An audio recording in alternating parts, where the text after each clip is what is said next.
What's What's going on? What's up, fellas? How you guys doing? Good. How you doing tonight? Yeah, I'm doing good, actually. Super stoked. It's a new year. Been kind of rough a little bit, but busy and everything. But hey, just pushing through and grinding, man. Just happy to be alive and chilling with you guys and breeding, man. Got all these pairings got going and shit. So yeah, I'm super excited on it.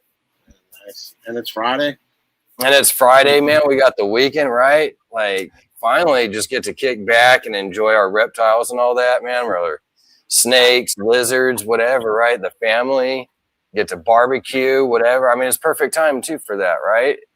It's almost February. It's been starting to warm up a little bit in most parts, I'm sure. I mean, well, I hope so. I'm expecting some snakes still. Yeah, exactly, man.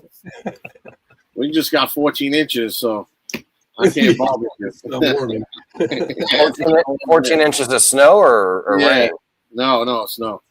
And we're getting 3 inches Sunday. Well, I mean, I guess I'll take 14 inches of snow over rain, but still, that's pretty bad sitting there getting that much snow, man. Shoveling sucks, but it's fun taking the kids out. Mike, do you ever have to plow your driveway? Say that again? Do you ever have to plow your driveway from all the snow?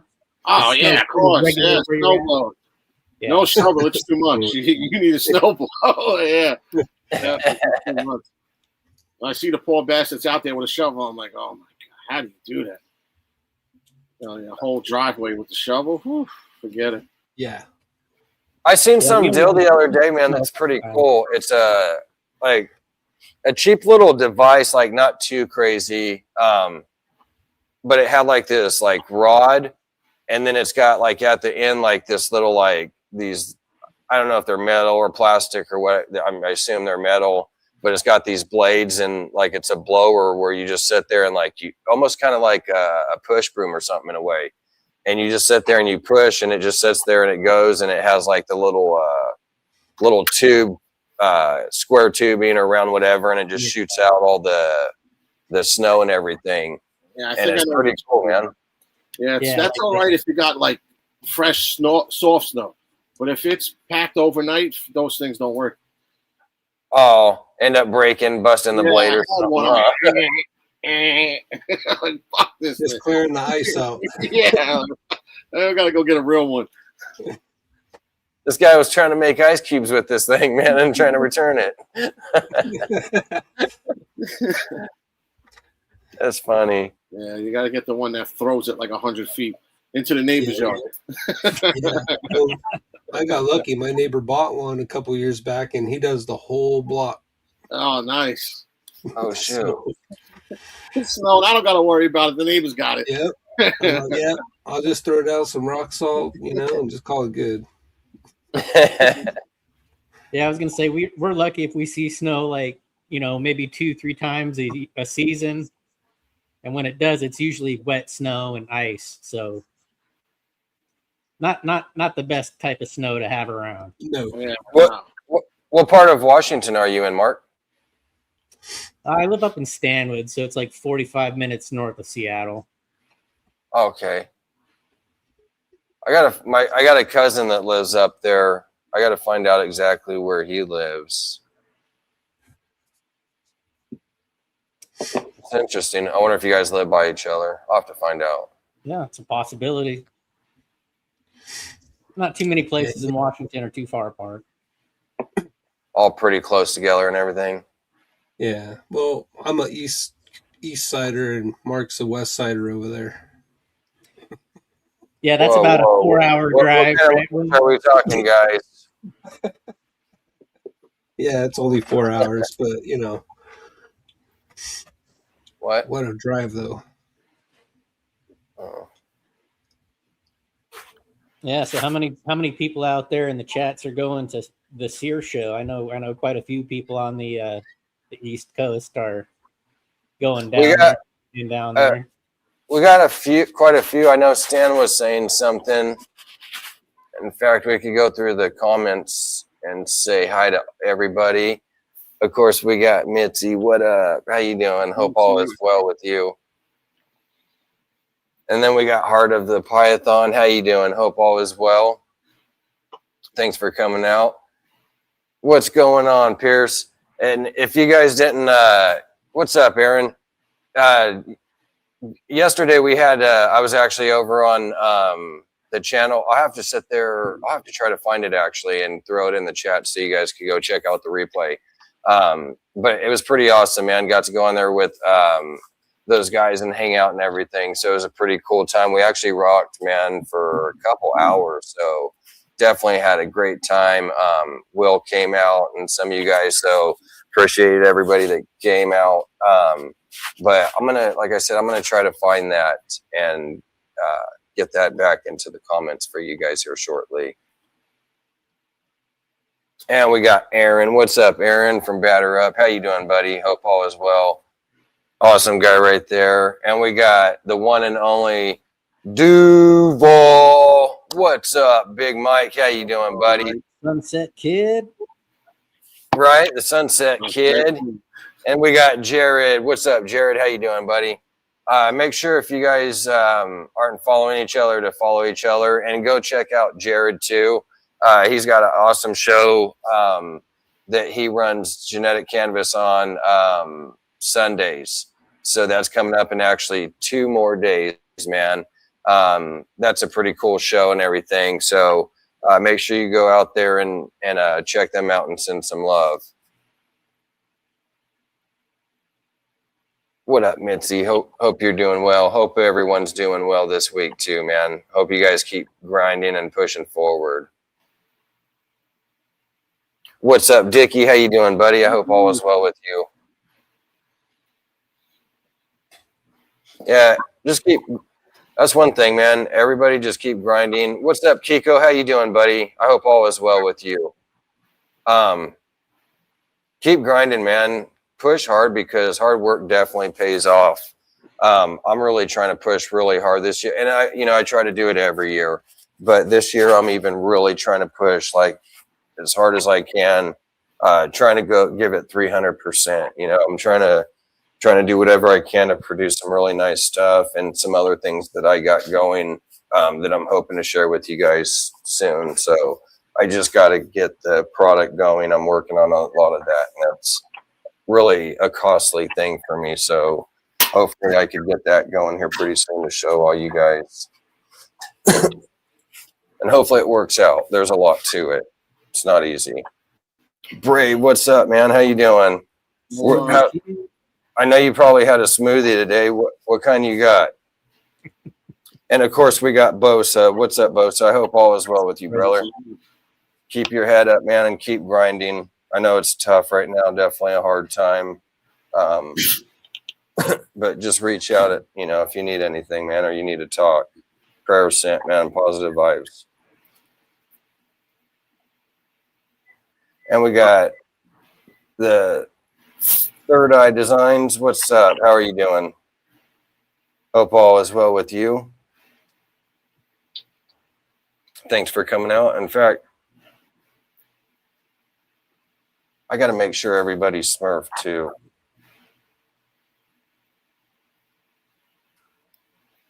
What's up, Chris? How you doing? Hope all is well with you, man.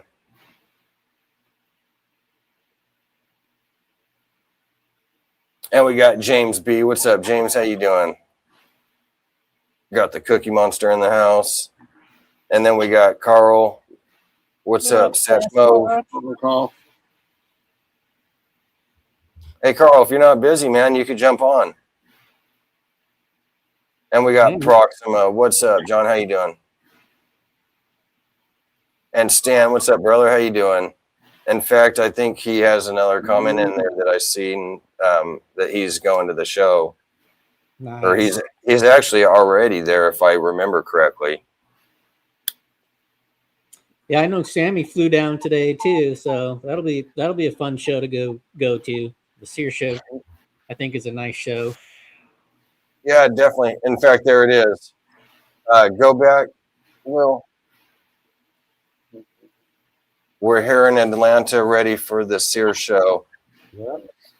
Nice. That's awesome, man. I think he's down there with his kids have too, fun right? up there, Stan. Stay safe and safe travels back too. And hopefully, hey Stan, are you looking at getting something, or are you just going for the fun of it?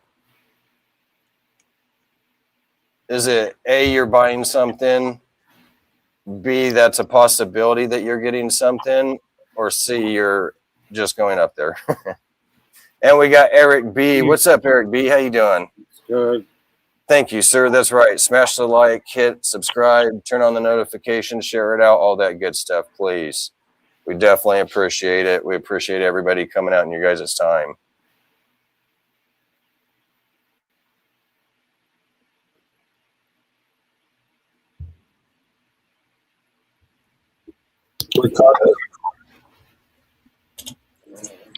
No worries, Carl, man. No problem, brother.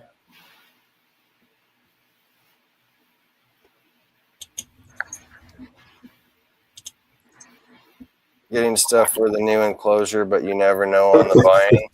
Exactly, Stan, right? It's really hard, man. I gotta, Stan, I gotta just stay off of Morph Market because I've learned if I go on there, there's going to be other genes that I want to get, or even stuff that you already have, right? Like you already might have that gene, but you don't have it in female, or you don't have it in male, right? Like I have the male, but I need the female. So, or there's some extra codons in there, or extra codons. Exactly. There's another plus. That's a big thing. I need those extra codons in there.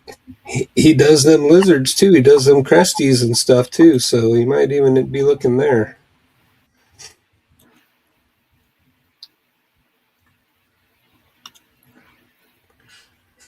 I like that that new little logo you got there, Brave.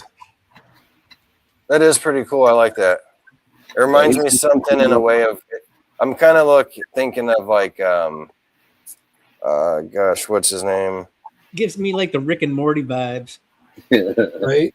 Yeah. He's like drinking a flaming smoothie right there.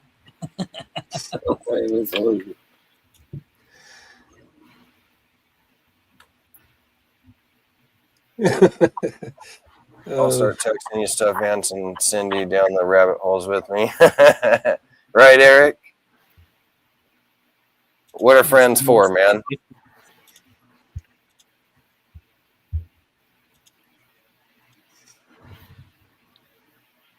Will do, sir. All right, Stan. Yeah, because he's got that carpet python. That's what he's doing, huh? Man, I'm super stoked. I was sitting here, like, I mean, don't get me wrong. There's probably like 15, 20 more genes that I would like to get and add into my collection. But I've got roughly probably about 30 genes right now in my collection, 30 different genes. So I'm getting ready. I narrowed it down basically to where there was just 3 more snakes that I was going to get. And then I've got a couple that I'm trading with. And so I picked up one on a payment plan. So that leaves me to 2 more that I've got to try to get. And then 2 more that I'm doing a trade with and everything, like Michael's one. And then I'm also doing a collab with somebody too. So that'll be awesome, where I have also another one coming. And then I've got one that was already paid off. I'm just waiting for the weather to warm up. And so that's another gene that I'll be adding in. So I'm down to just a few more snakes, and I'm pretty much done. Like I've got my collection pretty much where I need it for the most part, And then there's like a couple more that I'll get maybe in the next year or 2. But yeah, I'm pretty much set. I don't have to really worry about, getting anything else. What's up, John? How you doing, brother? Hip set. What's up, Ashley? How you doing? I hope all is well with you. In fact, I seen after I messaged you, you called too. So I got to get back in touch with you about that.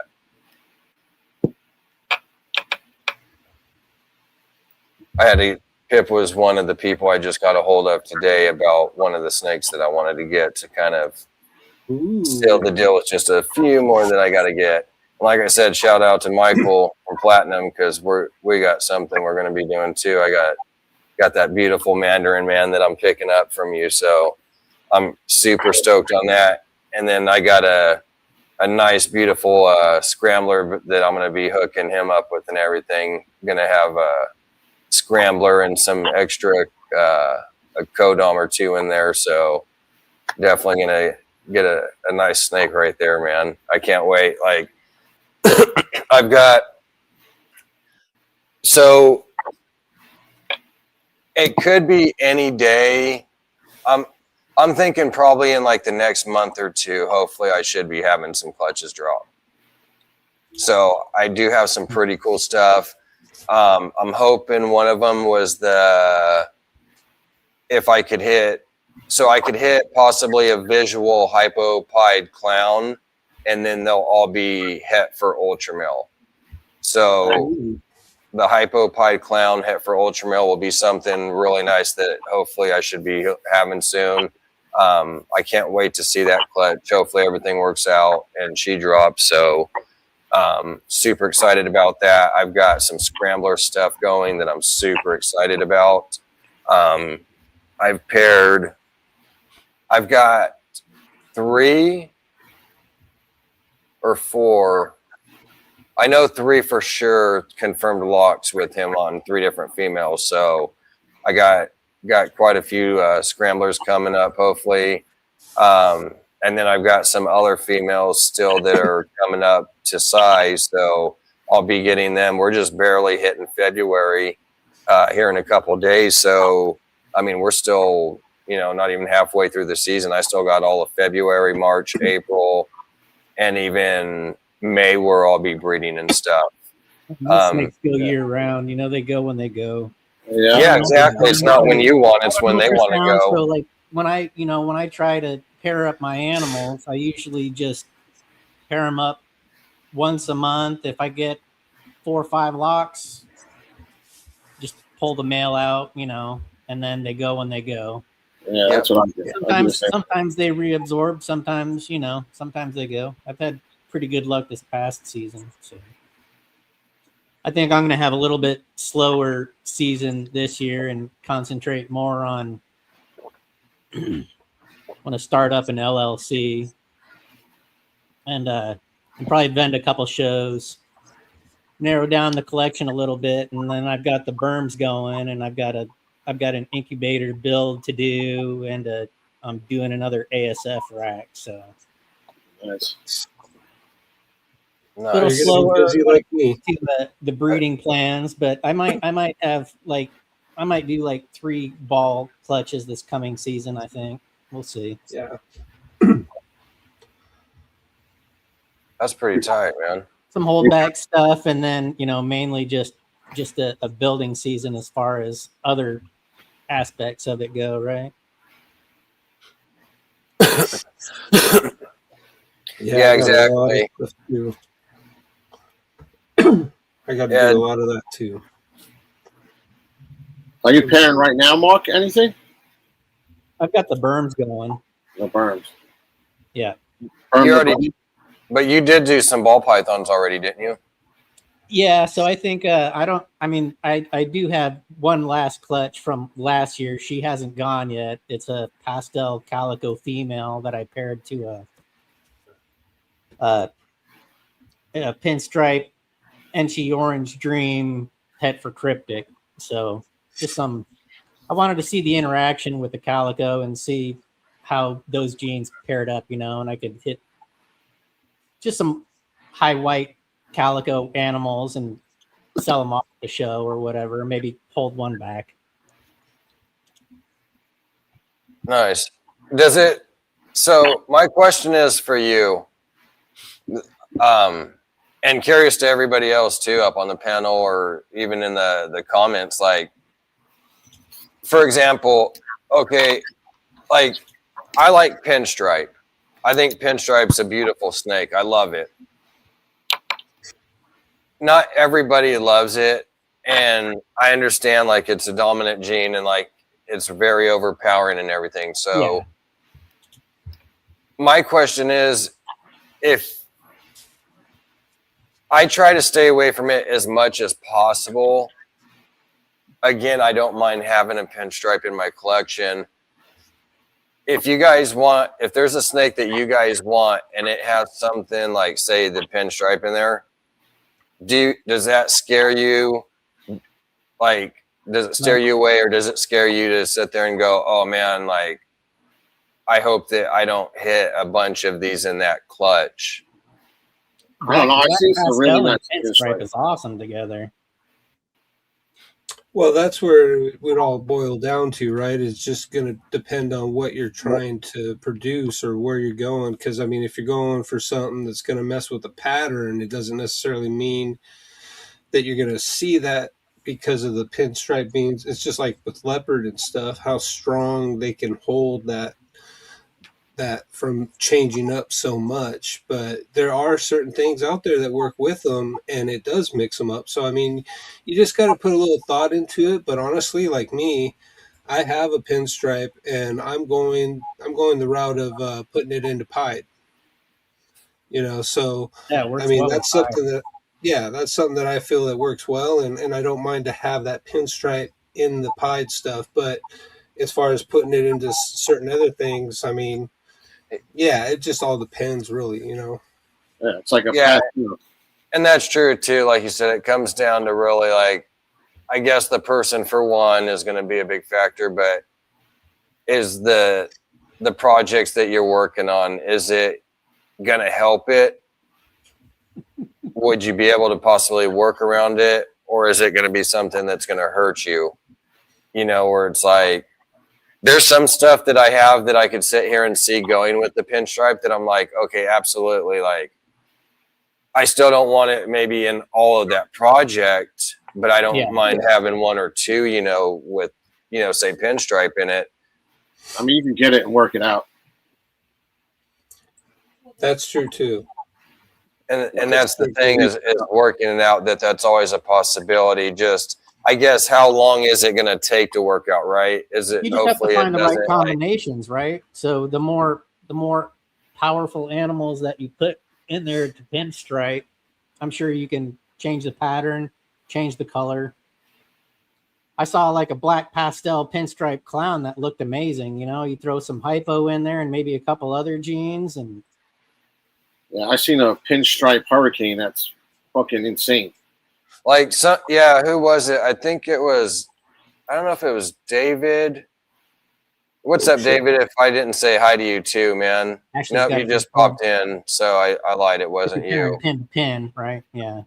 But yeah, they were talking about Pin and Hurricane, and it's like, yeah, there is genes like that. Hurricane is a good example of what they were, something that you could put in there and, you know, it'd actually be a very nice gene, a really nice combo and everything. So it is really awesome to sit there. Like I said, there's a lot of stuff that I could sit here and use, that I could put into pinstripe that I think would be really awesome. And then there's some stuff that Pin would just be way too dominating.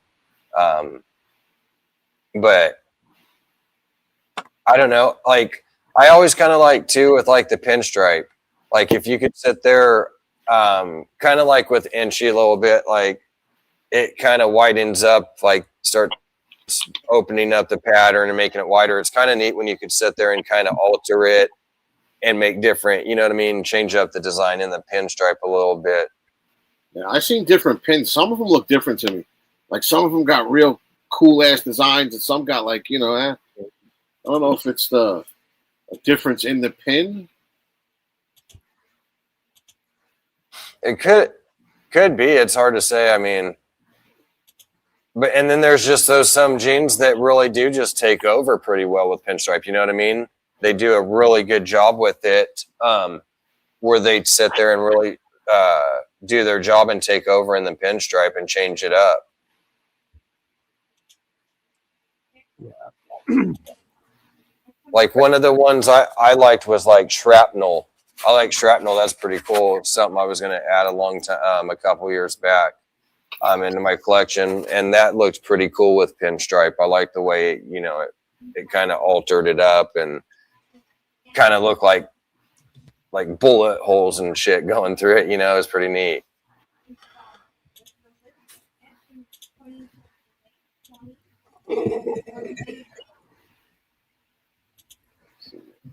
And then we got Dustin. What's up, Dustin? How you doing, buddy? Hope all is well with you. In fact, it was pretty cool, man. The other day I was pretty pissed off. Anybody that knows me knows I'm a diehard Rams fan. So shout out to the Seahawks for winning and everything, well deserved. But I was pretty pissed off about it, as a lot of people are with their teams. I'm gonna be upset, but this was just an extra kick to the gut. Like, I was really pissed off about my team losing because we shot ourselves in the foot. It was a good game, well played. I know it was going to be a shootout, both teams going. We'll just leave that up here the rest of the show. Yeah.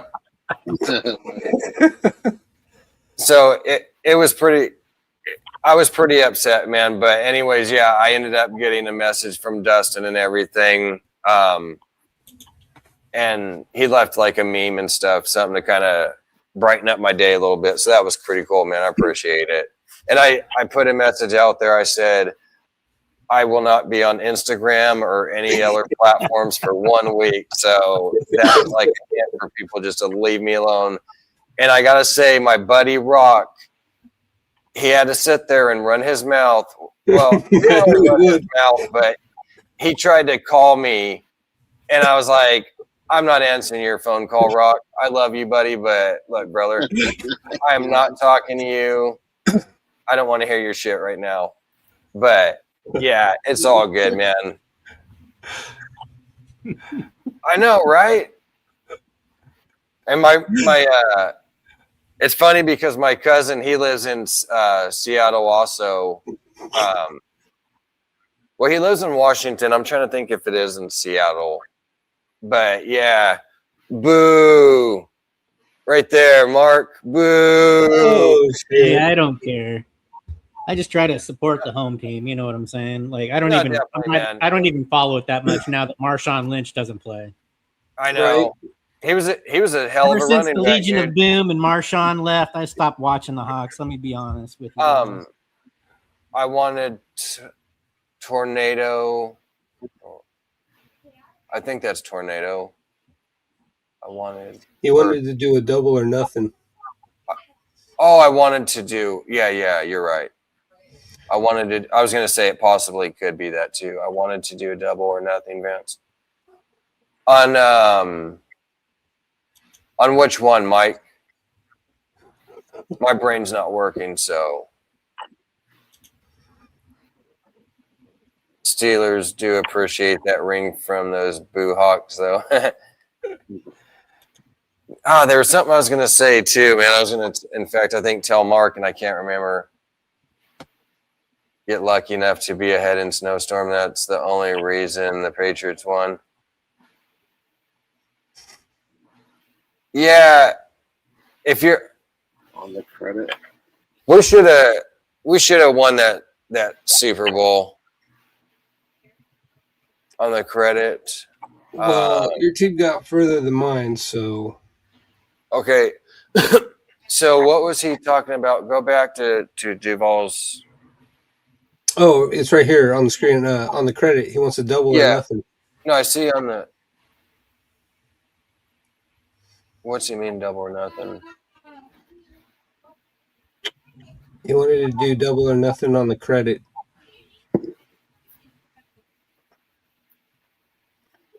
Yeah, definitely, Dustin.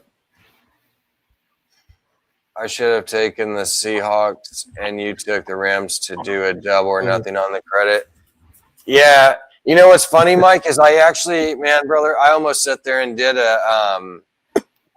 I did it last year, and I was going to do it this year. I almost sit there and put in the chats, like, if you guys, any of you guys wanted to take like a bet on some credit, like, I don't know, say for example, like with Will, if Will wanted to sit here and say, hey, I'll give up $200 credit for my store, and then I give up $200 credit for my store, and then say, for example, he was going for, he thought the Seahawks, and then I'm like, well, obviously I'm taking the Rams. I was going to do something, man, but I didn't, and I'm glad I didn't because, like I said, we should have won that game. We just didn't show up, man. We shot ourselves in the foot, and I don't even want to watch the Super Bowl. It's going to be boring as hell because the Seahawks are just going to blow out the Patriots. And it's obvious. So, yeah, the NFC was a good the three games between the Rams and the Hawks were some of the best back and forth. Yeah, games exactly. all season long, like those games were awesome. Yeah, exactly. And that's what I was going to say, Mark, is like something kind of similar, actually, though. The NFC was very dominant, man. All the teams were very good in the NFC, but especially when it came to the NFC West, 49ers were like, okay, they swung pretty good and having some hurt players. They did do very well, but it came down to where it was like the Rams, Seahawks, and 49ers were just killing it, man. They were really doing great. All three teams were, and especially the Rams and Seahawks. Like both teams were elite, man. That were just back and forth doing very well.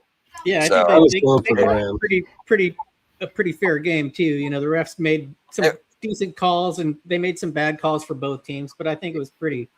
Yeah, there were some calls that I seen that they didn't call against Seattle that really pissed me off. I think that Cooper Kupp first down was a pretty questionable, right? Like whether or not he was down or he was. Yeah, and then there was that face mask against Staff that they had on Stafford. That guy grabbed Stafford's mask. But at the same time, as much as I'm pissed that, maybe those penalties could have changed something a little, it wasn't. I'm not by no means saying anything about penalties. Oh, yeah. I will personally say the Rams shot themselves in the foot. Both teams were great. I already knew that. The Rams had to show up, and they didn't do it. They showed up part of the time, but they didn't show up to that game. And Seattle well deserved it. So the better team won that should have won it, And I'm not going to sit there and be like, even though I feel penalties could have maybe played, I'm not even saying that. It was nothing to do with penalties. Straight out, you guys won fair and square, Rams should have played better. Well, I think as long as the NFC goes on and wins against the Patriots, that'd be a nice, rematch from 11 years ago when we lost and made a shitty call on the 4-yard line when Marshawn didn't run it in, right? He's not there no more. Exactly. They've got another way to get it done, though, I'm sure. Oh, dude, but they got that defense. That defense is insane. What's up, Travis? How you doing, buddy? So how's everybody's season shoot up here on in the panel, but up in or you guys in the comments too? How's everyone's season? I'm still parent. I think I got my one female's in pre-lay shed, so nice. I remember you just told me that the other day too, man. That's awesome. I got one. So I've got 4. Let me see. I'm trying to think. I have 4 or 5 females that have confirmed locks, and I might be at the 4 mark, but I've got 4 or 5, and I've got one that I think had a prelay shed the other day. I'm not positive. So we'll see here pretty soon what happens with her. And then I've got another 6 females that I'm going to be breeding with this year. So I'm looking at possibly about 10 clutches, but I don't think I'll hit 10. I think I'll probably be at like 4, 6 clutches if I'm lucky, maybe 8 at most. But yeah, I think I'll probably be around 4 to 6 clutches this year. Where they all go. You get like 9 of the 10 to go. Like I'll take all 9 or 10, but I mean, honestly, like if I just get the 4 to 6 clutches too, I would be fine with that. You know what I mean?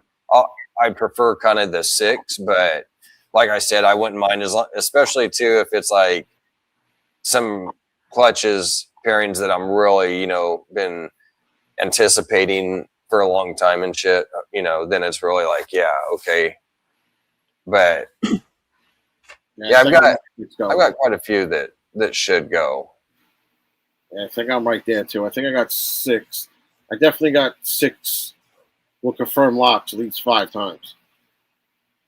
They each got 5 locks each.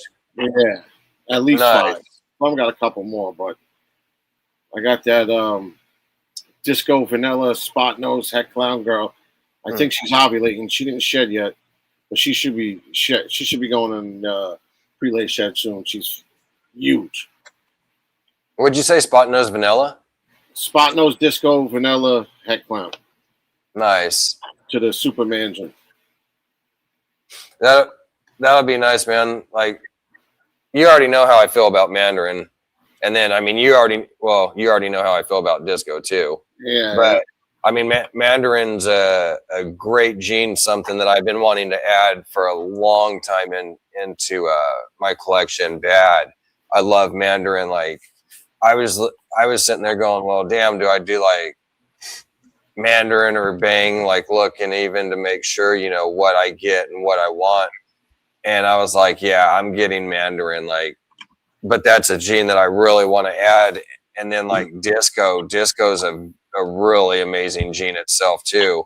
That's something that I wanted to add for a long time. And I'm actually glad to be working with Jose and getting that into my collection. That's where I get it from.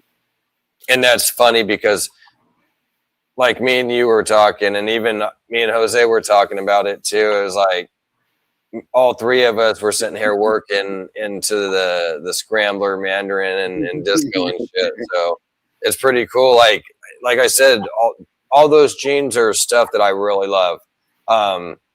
Anybody that knows me, man, knows I love Scrambler, and that's like really one of my biggest things that I'm going to be working into my recessives and even my codoms. So I love Scrambler, but Mandarin and disco are just awesome genes too, man. You cannot go wrong with those. To sit there and add that beautiful orange and just to brighten it up, you know, and I can't wait to see it in disco. And then you add this crazy wonky disco with this crazy Scrambler, like those are just crazy genes, man. Nice. Like disco is beautiful. So they all go great. I'm really stoked to get those into my collection, and it's cool. Like I'm glad that fucking 2 of my great friends and shit fucking that I really like are sitting there working with it. Also, it's like it's cool to be working, you know, together with you guys and you know, getting some of this stuff, man. I'm really excited about it. Can't wait to see the future. It's great to have friends with good stuff. It is, man. Disco, like that's. You have to spend so much money on something to get that, you know, and then get it up to size. Exactly. And like me, man, like I've got a lot of cool stuff. Like I know there's like a couple that I'm getting from you that you're sending me, and then I've got a couple that I'm going to be sending you and stuff. You know, once those clutches, you know, come about and everything, and see what's in there. But it's like with all the stuff I got, man, like all my genes, I've got some really cool stuff, man, that I'm excited about. Like and I really like paid attention, and I got stuff that I really wanted to work and that I knew, you know, I really liked. And when I did it, I sat here and I got the best that I could get, you know, of that gene. You always want to try to get the best, right? And sometimes, you know, do your homework. And sometimes it doesn't always, right? You can't always 100% say get maybe the best one. Maybe the best one's too expensive for you. but you don't have to sit there and go get the most expensive, but get the cheapest neither, right? You could sit there and spend, you know, if say the gene, you know, you could get this gene for $1,000 for a nice one, but you might be able to get that same gene, but it doesn't look as nice for $500. But you don't have to necessarily spend, you know, yeah, you don't want to spend the 500 and get garbage. I don't want to say garbage, but just something that's not as appealing or, you know, what you would like, you know, in your collection. And so if you could sit there and get, but you don't have to spend $1,000 either. You could go spend $700-800 and get that that gene, same gene that's just as beautiful as that $1,000 one, or even if it's not quite to that level, it's pretty close, right? Like maybe that one looks a little bit better, but the one you're getting still a beautiful looking gene. And so that's, you know, what it comes down to is where I just try to like get the best looking gene as, you know, what I can, if possible. If not, still get something that's really nice, you know, that you can add into it. Oh yeah. I like about the disco is the way it breaks the pattern up. And disco, it has a super form. It has allelic pairings, and it can be brighten and where did it go? Oh, right here. Be brighten and effect pattern. Yeah, exactly. In the Mandarin. And that's what I like. Color, give it some cool pattern. Look, if I could get something a codom, like if you can get something that doesn't have a super form, like that's fine. I'll take it. But if you can get a super form in it, that makes it even better, right? Like you can, for the most part. You can't without go doubt. wrong with When that. you're breeding, you're not going to get no normals. Exactly. You're guaranteed to get whatever it is, whatever super it is, and whatever you're not getting no normal. So, like supers and allelics, it's like just the way to go. It's almost kind of like a recessive in a way. Yeah. It's like a recessive without being a recessive. It's like it takes Well, two you're gonna copies. have a lot less byproduct and animals that are gonna hold their value better too, you know, in the long run. But yep, absolutely. I've been looking at a couple of allelic pairings for this coming season, and I'm trying to find the right male. Yeah. You see the peach babies? Well, yeah, you want to see him? Yes. Heck yeah. I've been waiting this whole time for you to break them out. I know, right? I was sitting here like, let's see some peach, man. My wife's gonna come down. What do you mean, see some peach, Vance? Spectre's okay. I don't mind it, but I'm a big fan of the yellow belly. I'm gonna take this off. We'll see how spicy these guys are today. Probably gonna see me get bit a couple times.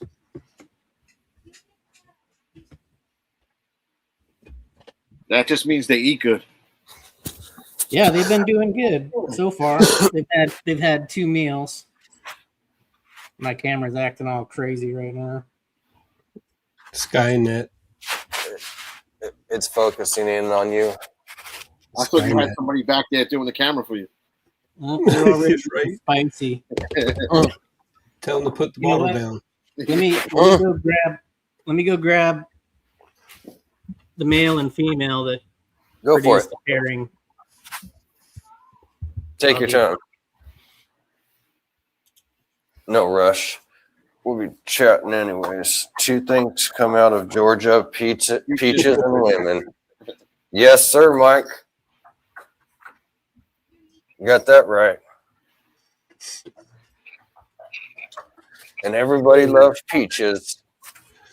I'm gonna try to do about 9 pairings this year, but right now I'm only doing about 7 or 8 of them, and I've got about 4, maybe 5 that might go soon.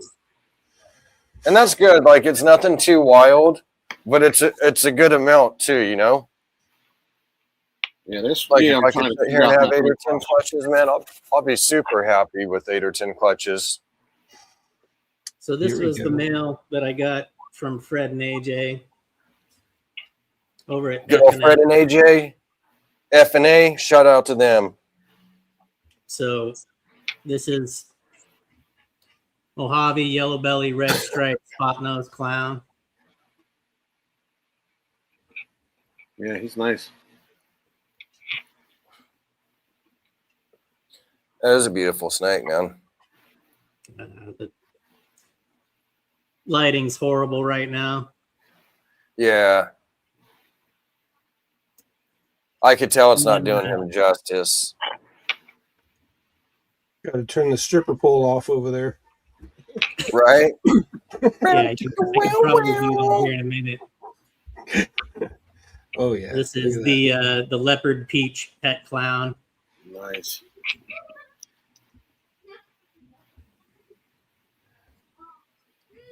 Leopard So a lot of that peach coloration comes through in like the last third of the, at least in leopard. Yeah.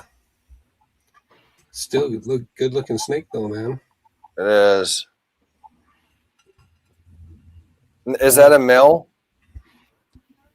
Female. That's Female? the female, yeah. Sweet. Female is the clown. That's tight. So you could put a super nice male with him. With her. Yeah. That's tight, man. There you go.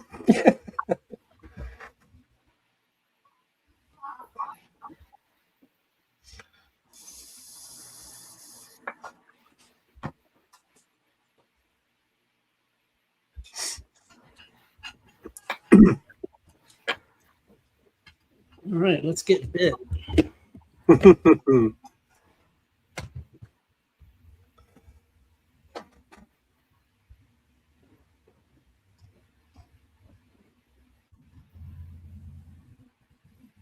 So we'll do a little progression here. So it's the leopard pet clown.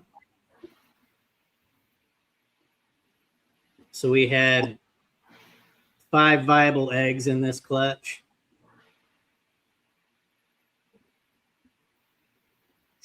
That's a really good expression of leopard. It is. Look at that belly pattern too. Nice and bright. Yeah, leopard. Yep. Leopards always have a nice belly pattern for sure. Yep. Yeah, I gotta love leopard, man. I luckily got some leopard in my collection a while back. Finally, like a lot of teams been wanting it for a long time, and finally got it. Red stripe, yellow belly, leopard, peach clown. Nice. God. Shit. And that peach is doing some of that at the bottom, right? And I know the camera's not doing that to no justice. Like it looks like the little shield almost there, right? It looks like I'm watching a porn and I'm watching the back of some dude right now. Yeah. Okay, here, maybe it's this way, right? So you get the I'm heart. seeing the cock and balls, if you want to be honest.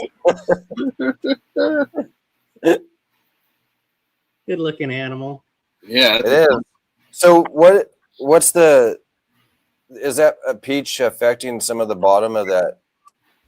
Yeah, it just brings in like those peach undertones. God, it's pretty. Yeah, it's a beautiful snake. So is that a male or female? Ideally, I wanted to hit a Batman in this clutch, but it didn't. Did you say there was red stripe in there too, or no? I think that one might just have the peach and yellow belly and leopard. This one definitely caught the red stripe though. So this one's red stripe, leopard, yellow belly, peach. Yeah, that's a beautiful snake. So you kind of get that same head pattern, shield with the stamp there. Right. That's pretty cool. Yeah, that's nice. And that's a male? You really want me to get bit today, don't you? That is a male. Are they for sale or are they just holdbacks?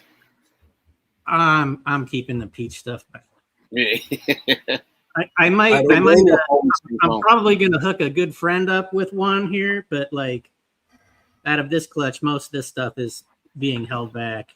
Oh, that's nice of you. I didn't know you were going to do that. You guys want to see the powerful het or like the most powerful clown next? Do the het first. Yeah, let's do the het. I want to see the het first. Want to see the het? Yeah, you're absolutely right, Randall. Looks like a normal. Ship it. That's what Bosa would say.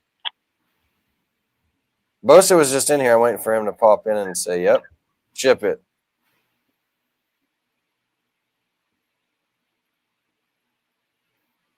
Yeah, that's nice. That's beautiful. I like that white coming up too on the side. Yeah, what is so Mojave, spot nose, yellow belly, Mojave, peach. Okay. I forgot Mojave was clown. Wow. And that's just a het clown? Yeah. So then that one will be available eventually? This one is going back to this one's going back to mom in the hopes of hitting supers, and then trying to hit that Batman for the second time. There you go. All right. I've got a couple other females that are coming too. I'm still waiting on them though. And then we have a red stripe, Mojave, yellow belly, leopard peach, clown. Yeah, that's nice. The color was just. How many peaches in the clutch? 4. Nice. Hell yeah. 5 hit. That's so you said there was 5 or 6 in the clutch? A total of 5. So you hit pretty much everything except one. Oh yeah, like I said, I missed the Batman by like one combo or one gene, but shit hit like 80% of the clutch. I'd be happy. I can't wait to see the super form because a single gene peach is nice, but the super form is going to be spectacular. Oh yeah, dude. It's like so right now I'm waiting on 2 more peach animals to arrive. So I got all my peach stock from Billy Rice, who picked it up from Canova when they did their partnership or whatever a while back. And then so the next one I've got coming in is just I've got a regular peach breeder female, and then I've got a fire peach het clown. So the plan is to try and find a nice dark clown combo, maybe super GHI in there and some other stuff. I'm looking at mahogany. I'm looking at chocolate. Peach works better with all the genes? No, I think it would work well too in the lighter genes. It's a brightening gene basically, so it would work great with DG, but like I like the way it looks in the darker animals. Just the contrast that you get and some of the different patterns that pop up and stuff like that, it really affects it. So I'm excited for that. Caramel. What's that? It's like a golden caramel almost is what it makes. Yeah, it's like a light peach color. Yeah, they're nice babies. Congratulations. Oh, yeah, appreciate it. Yeah, they're doing pretty good so far. They've all had, most of them have had 2 meals. I think one missed one. Was that you just had those a couple weeks ago, wasn't it? Yeah, they hatched out about 3 weeks ago. Yeah, a month, something like that. Yeah. Yeah, I can't wait to be dropping some clutches soon, man. Hoping here pretty shortly I'll be having a couple be dropping, so I'm stoked on that. Like doing, like I said, the triple, hopefully hit like on the triple visuals, the hypopide clown. Even if I hit a double visual, I'll be pretty stoked on it. And then quite a bit of the scrambler stuff I'm doing too. And then I got some banana stuff I was working on, which I'm pretty stoked on the banana stuff, but definitely I want to see what the scrambler, see a lot of that, because a lot of stuff I'm working I haven't seen worked. Some of it I have. There's some stuff I just seen that just people had just recently came out with it, and I was like, okay, that's cool. Like it looks pretty good. So I'm pretty stoked with what should come out of that, and then what else I'm going to get into it. And then a couple other projects that I'm working on. It's a world's first as far as I know. I haven't seen. I've been looking, Morph Market, Instagram, like people that have really, that are working that gene. Some of the big guys I've been watching and keeping an eye in. I haven't seen any of them do it. So I'm super stoked on that. Like, it's one of those things too. It's like, man, do I sit here and say what I've got, like show it right away? Or do I just wait another year and then I could take those babies and sell them and be like, oh, look, this is what I got. Here's the one from like a year ago. And now here's some babies. You know what I mean? Like, try to make some money out of it too. But you breeding the banana now? You pairing the banana? Yeah, I paired him a couple months ago, actually. I think I paired him actually about 3-4 months ago. But he's actually a really good breeder for me. But for some reason, he hasn't, I haven't seen him put in any work, no locks at all. So, I've been just feeding him and everything and giving him a little break from it. So I'm going to try to put him with a female again and see, how it goes now. Maybe he might kick into gear a little bit or something. Yeah, I got one banana female. Supposedly she's head whitewash, so we'll see what happens. Yeah, I'm curious about that whitewash, man. Yeah, I really want to see that, man. That's so. I can't wait for those eggs. As soon as she has them, I'm gonna, cut them right away. No. Oh yeah. I can't wait to see what those come out. Oh, I know, man. And I think she took too, because she's another one. She's got super. She locked yesterday. I think they're still locked, matter of fact. But she put on 100 grams since I got her. Oh yeah. Yeah, she's huge. So she's definitely gonna go, but I can't wait for that. Mandarin whitewash banana is gonna be nuts. I'm definitely interested to see more with that whitewash, man. Like, I definitely want to sit there and have that and it's gonna be nice if it proves out, Yeah. I want to see what you do with it and everything, man. I mean, you got a het coming, so you're gonna be working it if it proves out. That was in the Mandarin, wasn't it? Yeah. It's the father to the babies. Ooh, buddy. That'll be nice, man. I can't wait to start getting that into my scrambler stuff, and some other stuff I'm working. It might go really good, like with the scrambler, the way the calico works with it. Mm-hmm. It's going to be interesting to see how that pushes the pattern up. Yeah. It's going to be crazy. And calico is one of my favorites too, man. Like, I love calico. It's such a beautiful gene, and what it does, like, it pretty much can go with anything. Sit there and put like, I'll take any calico, kind of like a pied. I'll take any pied, but if I could get like a calico that's got that super like high white in it, yeah, that's the kind of calico I like. I like the super high white in there. Yeah, I'm pairing or even 50%. Mandarin, ain't she calico Mandarin? It's got another gene in, I can't remember it. To the super Mandarin. So it's gonna be. I've seen it. Mandarin calicos, they look cool. Dustin asked, has anybody heard of whiteout? When I first got one of my girls, she potentially was het for it. Yeah, I've heard of that too. Like, white side. Sorry. Yeah, I'm not really. I'm not familiar with it, Justin or Dustin, so I can't really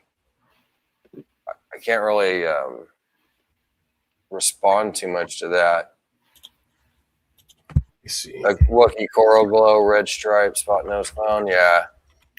I've got some Wookiee in my collection. I'm super stoked on that, man. I got some shit probably a couple months back, 3-4 months back or something. I got some Wookiee I've been wanting for a long time. I need to get some DG. I'm slacking on the DG. I don't have any. It's like the only gene that I want that I even have. Yeah, you definitely need some DG, man. That's something. I just barely got into DG about 5 months, about 4 or 5 months ago. I've always liked DG. Had a lot of respect for it. I love DG.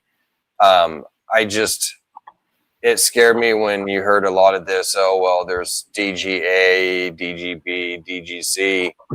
And that kind of just basically shied me away where it's like, dude, I don't want to sit here and play with this, DGA or is it B and they're not compatible.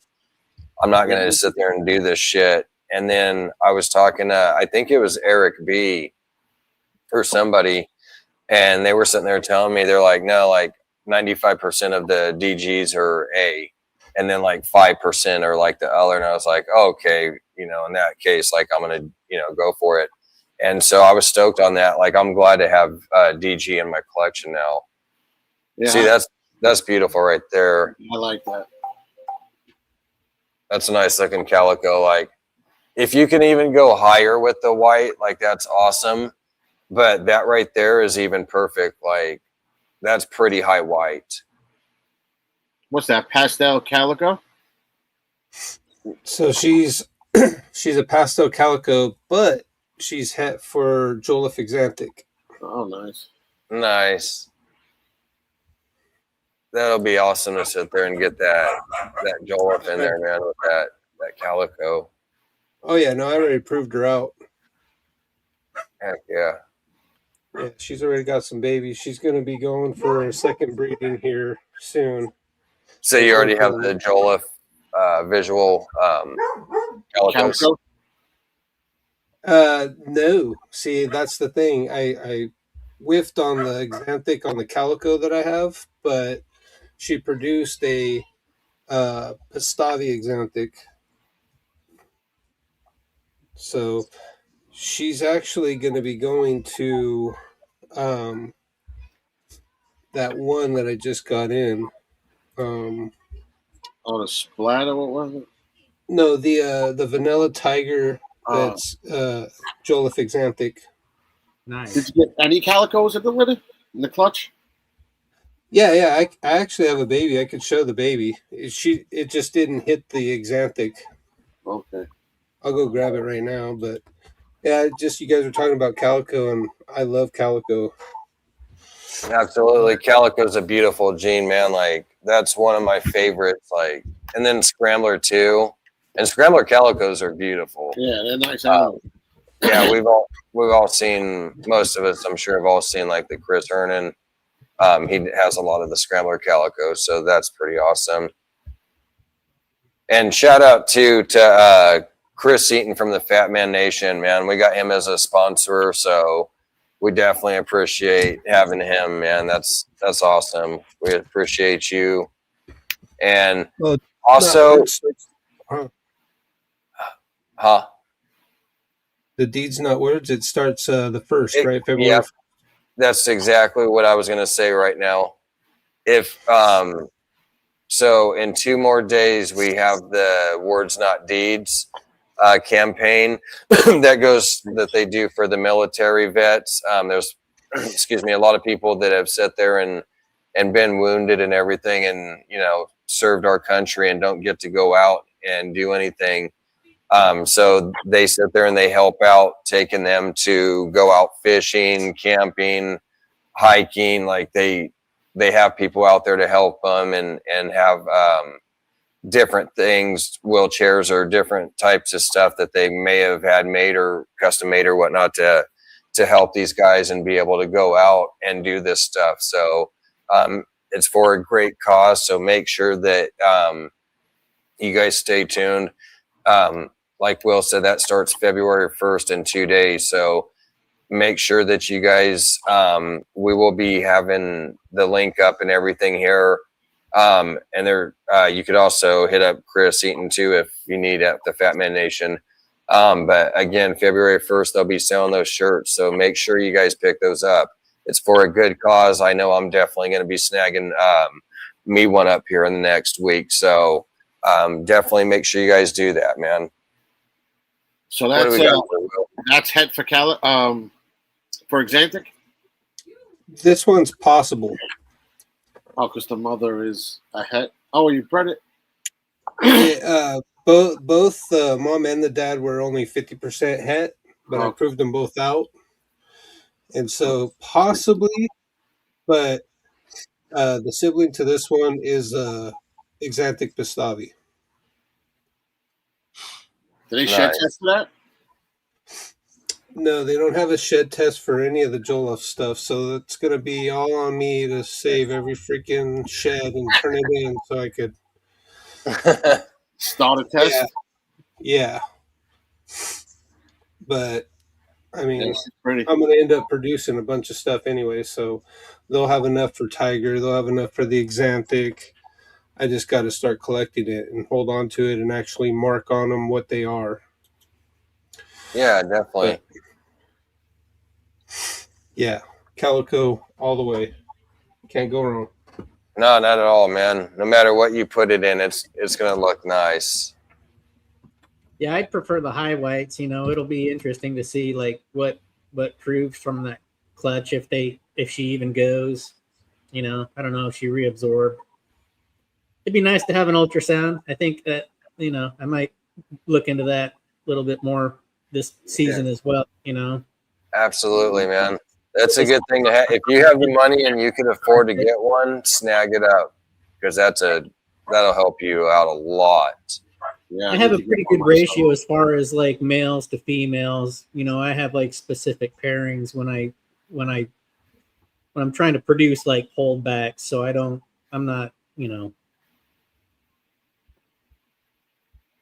grow the females up and then go out and get that right male that's gonna set it off, take it to the next level. Yep, absolutely. And sometimes, you know, that's financially based, and you can get a powerful male that's het for something if you need that too, right? You can stack in the right codoms to get that right pairing that you want, or sometimes the odds are in your favor and sometimes they're not, right? Yeah, but it's nice when you hit it. Heck yeah, that's awesome. Yeah, for sure. Yeah, and that's the thing, man. Like when you get snakes and stuff, it like do some homework studying. Like look at what's out there. Okay, so if you're looking for a certain gene, or maybe a certain couple genes, but that's the thing. Good to know. If you're looking for a certain gene, maybe look for something that's extra in there. Maybe look for like say for example, you were looking at Scrambler. Try to see if maybe there's one that has like yellow belly or orange dream in there, you know, if possible. But like do your homework. Like when you look, I sit there and I look, okay, well, what's the best bet? Should I get a male or a female? You know, in some of these projects, what way should I go?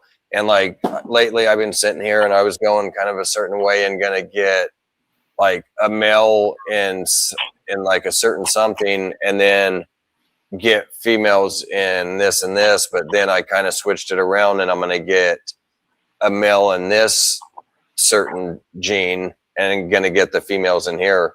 And that's going to be kind of better for me, you know, play out. And then thinking of like also other stuff that I already have in my collection that's going to help play into that. You know what I mean? So trying to tie everything in together as much as possible. It's not going to be perfect, but you try to, you know what I mean, utilize and think and do as much as you can to try to make projects work out. Yeah. and especially being like on a budget, you know, right? Because I'm not rich, I'm not wealthy, I'm not no baller. I can't sit here and just drop money like that, you know. I mean, everything I've worked for, I've been working hard for like the past like probably 5 years at least. I mean, I even got into it before that, but really like kind of dropping money and getting the stuff, it's been about 5 years. And now I'm just kind of finishing up, you know, where I just got those few more genes, you know, that I want to get, you know, to help my collection even a little bit more. But, you know, it's definitely taken quite a while to get there too. Like I said, it's taken quite a bit of money. If I could sit here and go back and think, man, shit, I've probably spent a good $20,000 or something on snakes, you know, and then all your heat, you know, the thermostats and all that, right? It all adds up. So it's like, man, it's a lot. You're growing into the hobby. You're growing into your projects. You know, it's something that you start out not really thinking too clearly, and then eventually it starts to kind of put itself together, and then you can start to steer yourself in the right direction. Absolutely. Yeah, I'm done buying. I don't think I'll buy for the next 2 years. For the next what? At least 2 years. I mean, I thought you said 2 months for a second. No, I probably won't buy the next 2 hours. So I see something I really like. No, I think I'm pretty much there, unless something happens with the DG. But I think I'm. Because by the time I have these babies, then I'm gonna have so much holdbacks that I want to produce other stuff with. So to buy something to add to it's just gonna be don't really make sense for me. What's up, Warrior Garden? How you doing? Hope all is well with you. Yeah, it's true, man. It's like I said, I've got about 30 genes right now, man. By the time I get these few other snakes, like, you know, from you and the ones that I'm, you know, few that I'm buying, like, I'm going to be at probably like 33 genes or so. That's quite a bit, right? Like I could do so much with that. Yeah. And so, and that's what's kind of hard is because like, I'm doing certain projects, man, that some of the stuff I'm doing, I don't want people having in their collection or possibly even knowing, what I did and what's in there yet till I get a little further. So like there's some stuff that I will be able to get rid of, right? Like, for example, if you had just like a orange stream yellow belly, it's like, okay, well, I could get rid of that. That's not, you know, but if it's got a certain gene that you're working into those, you kind of want to keep all those, right? Like, because that's your baby. So I'm trying to keep, I know with some stuff, like there's some stuff I'll probably have to keep everything back. And then there's some stuff that it just won't go your way. And so luckily on some of that stuff, though, I will be able to get rid of like roughly half of those snakes, you know.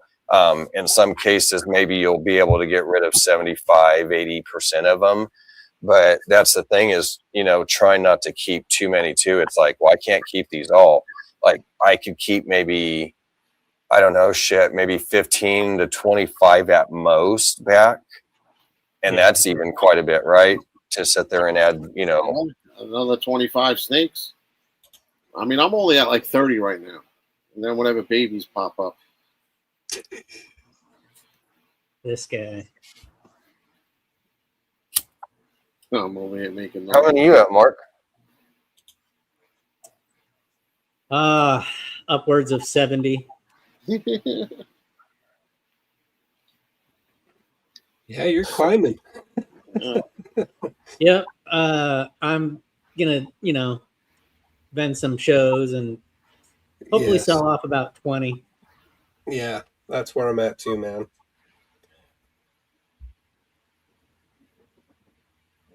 Move some product out and you know, just keep progressing the current projects. And I'm not really trying to produce a whole lot of clutches and go crazy with it. I'm trying to narrow down the focus and focus in on certain projects that I'm working with. So, but I'm excited with the direction that it's going. You know, I'm happy with it. So, I'm trying to get some supers. You know, build up some super mandrins, some monsoons. That's what sucks. You know, you're pairing head to head, and then you got to shed test them. You know, so I got to keep most of that stuff. He does it.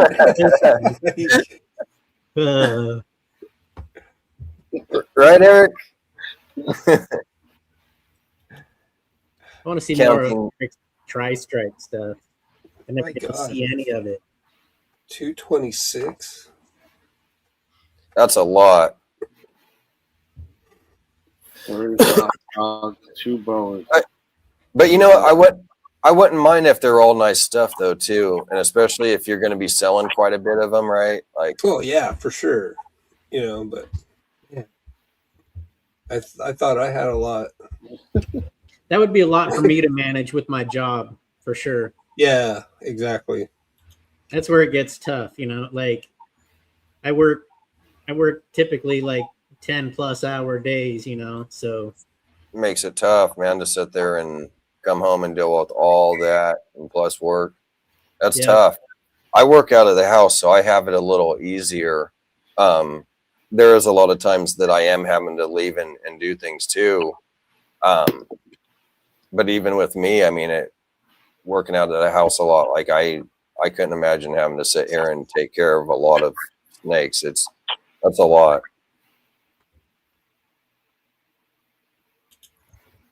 Yeah, a lot of people have some pretty big collections, you know. I'm not one of them. Yeah, I guess I would be one of them. Let's put it that way. I guess I wouldn't mind having like 200-300 snakes if I was pulling the money, if I was doing very well with it. You know, like, you know, you're making 70-80 grand a year, and if it's taking care of itself, I wouldn't mind. Yeah, and you could probably just take off not working, you know, and it's like, hey, I'll just do this basically full time. I'm here just taking care of the animals and shit. Like, I would be cool with that.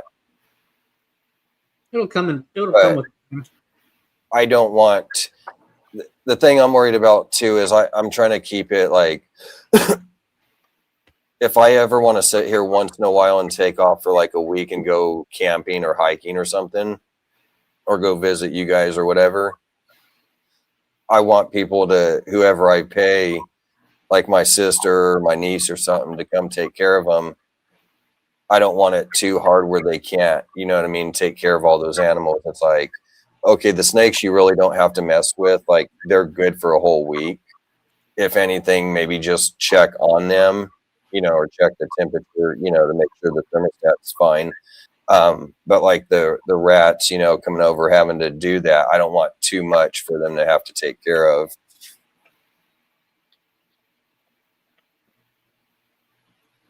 Yeah, fellas, I gotta go. Have a great night, guys. Hey, Mike, have a good one, brother. Thanks for coming on. See you guys tomorrow, no doubt. Yes, sir. Mark, you got to work. You got to work tomorrow? No, I got to go see a house in the morning. So. Oh shoot! Nice, man. Right on, man. Thanks, guys. Have a great night. Hey, you too.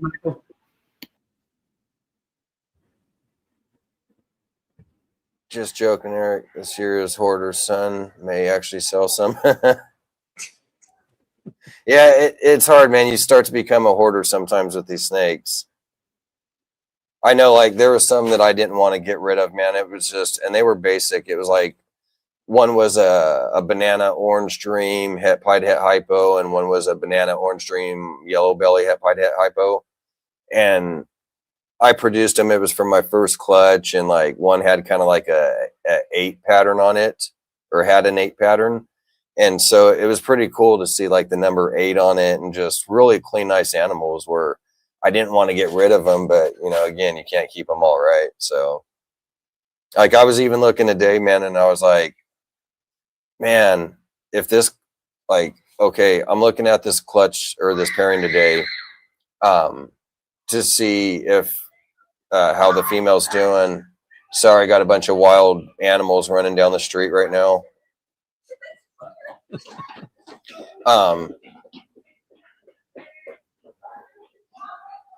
Bunch of kids were running by.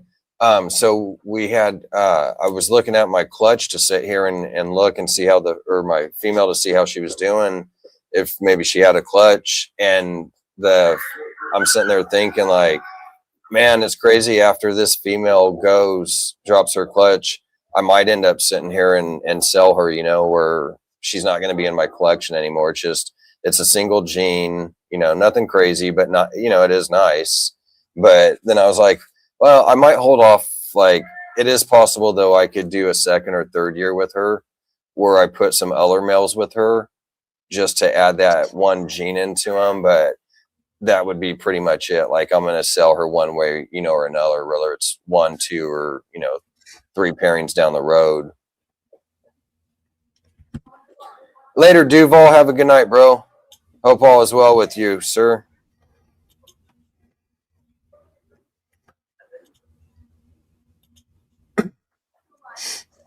Yeah, with all that G stripe and everything, man.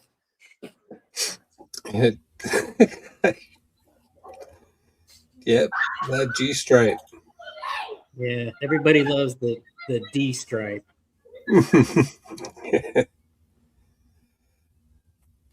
How you doing, Jamie?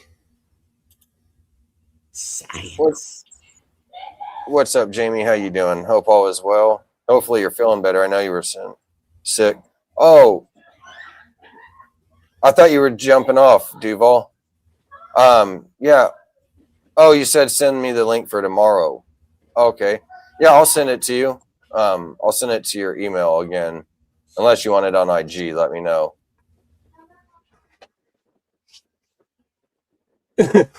Eric, y'all can kiss my... I almost corrected it, but I thought it was funnier that way, so I just...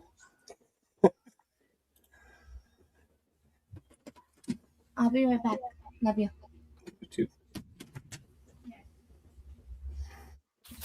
Okay, Duval, I'll send them on the email, bro. I'll probably, if I don't do that tonight, I'll do it tomorrow.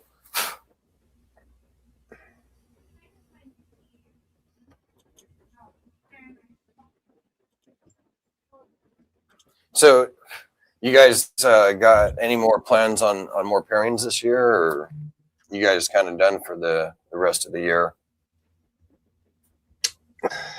I have 2 that I'm well, 3 actually, that I'm kind of holding off until I get a little more size on the females. But that's the Vanilla Tiger Exanthic to the Pastel Calico Head Exanthic. And then I have a Banana Pastel Inchy that I'm going to take to a Bamboo. And then I have a Pastel GHI HRA that I'm going to put to a Banana Lemon Blast. Nice. So that'd be interesting to see. Yeah. You said that one was a Bamboo, huh? Yeah, I want to put the Banana Pastel Inchy to the Bamboo. Get some Banana Bamboo stuff going.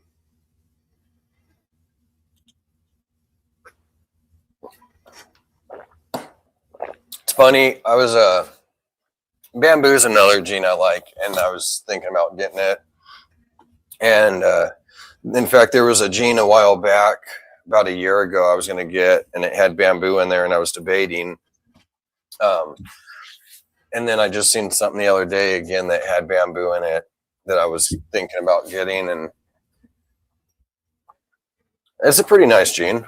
Super overpowering, though. I mean, and then what a Bamboo and a Bamboo, you're getting an all white snake. So I mean, people kind of get shy away from it because of that too, somewhat. But yeah, but I'm gonna eventually put the Bamboo into some other stuff down the road.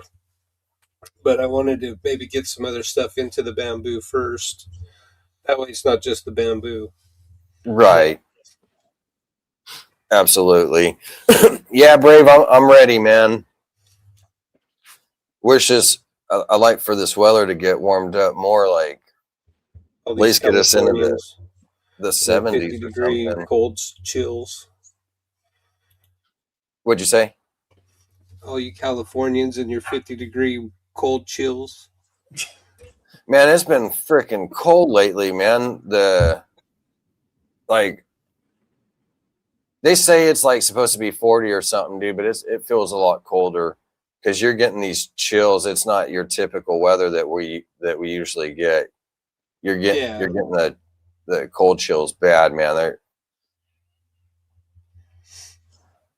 Yeah, we're finally jumping up into the 40s and the 50s too now. Hopefully it stays there. Yeah, we're getting we've been like 30s and 40s at night. So it's hopefully start warming up a little more. I don't know. I mean, I guess it beats the summertime, right? But still, my back, man, my body does not like the winter. Like if it's cold, it shuts down. I'm bad. Like in fact, I love the summers down there.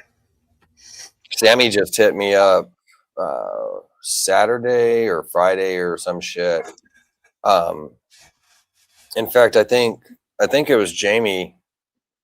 Yeah, it was Jamie that told me to get a hold of Sammy about one of the auctions, the animals that was on there. And dude, that cold had me down so bad that I couldn't do shit, bro. I was just like, I couldn't function. I couldn't even want to go deal with the animals. Like, I couldn't do nothing. That cold just beat the shit out of me. I think my arthritis kicks in, feeling like an old man and shit. Right? That's my neck and lower back for sure. That's why I hate the winter up here. I'm always ready for the warmer weather. Yep. I like Mexico. I like Mexico. I'd live in Mexico if I could. You know what I'm saying? Anywhere down by the equator. I like Baja. So nice weather, tequila. Good fishing. I like it till it's summertime down there.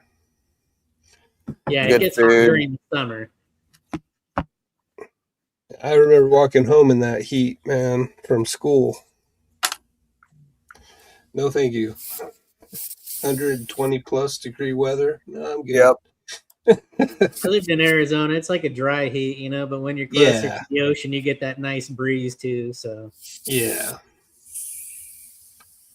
I'll go get me a cabana out there on the beach and have my snakes. Yeah, that would be nice.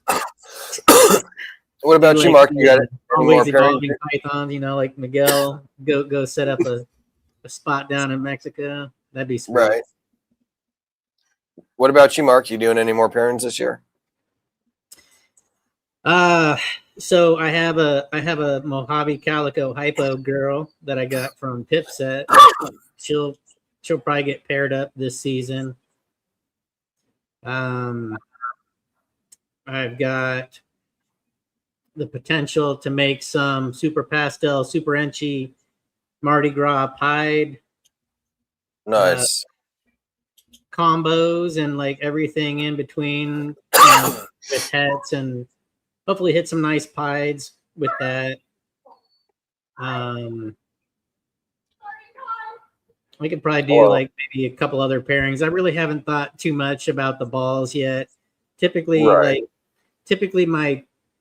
I've noticed my females usually go between like April, and then I get, like last year I had like 5 clutches all hit right around April. They got gravid, and then, you know, June and May was a busy time. And then, you know, later in the year, October, November. So, yeah, I've got just some females that are getting up to size. So I'm not trying to push anything, and I'm busy with the berms. So it's kind of like a building year for me. I want to, you know, like I said, get my LLC all squared away, and I'm right there with you, buddy. See where we can go from there. That's happening here soon for me too.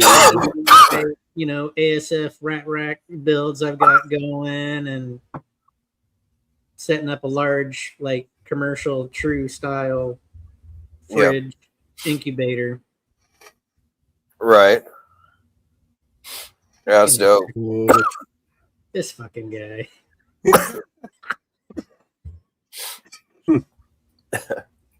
And maybe one or two more peach clutches, you know. Hell yeah! Hell yeah. Keep bringing that So, peach so out, probably, man. you know, we'll probably do like, I'd say three to 5 ball python pairings this coming season. I'll be pretty excited about. Nice. Nothing too crazy, but some good stuff. Nothing too crazy. Yeah. Just and I mean too crazy as far as the amount as far as progression goes.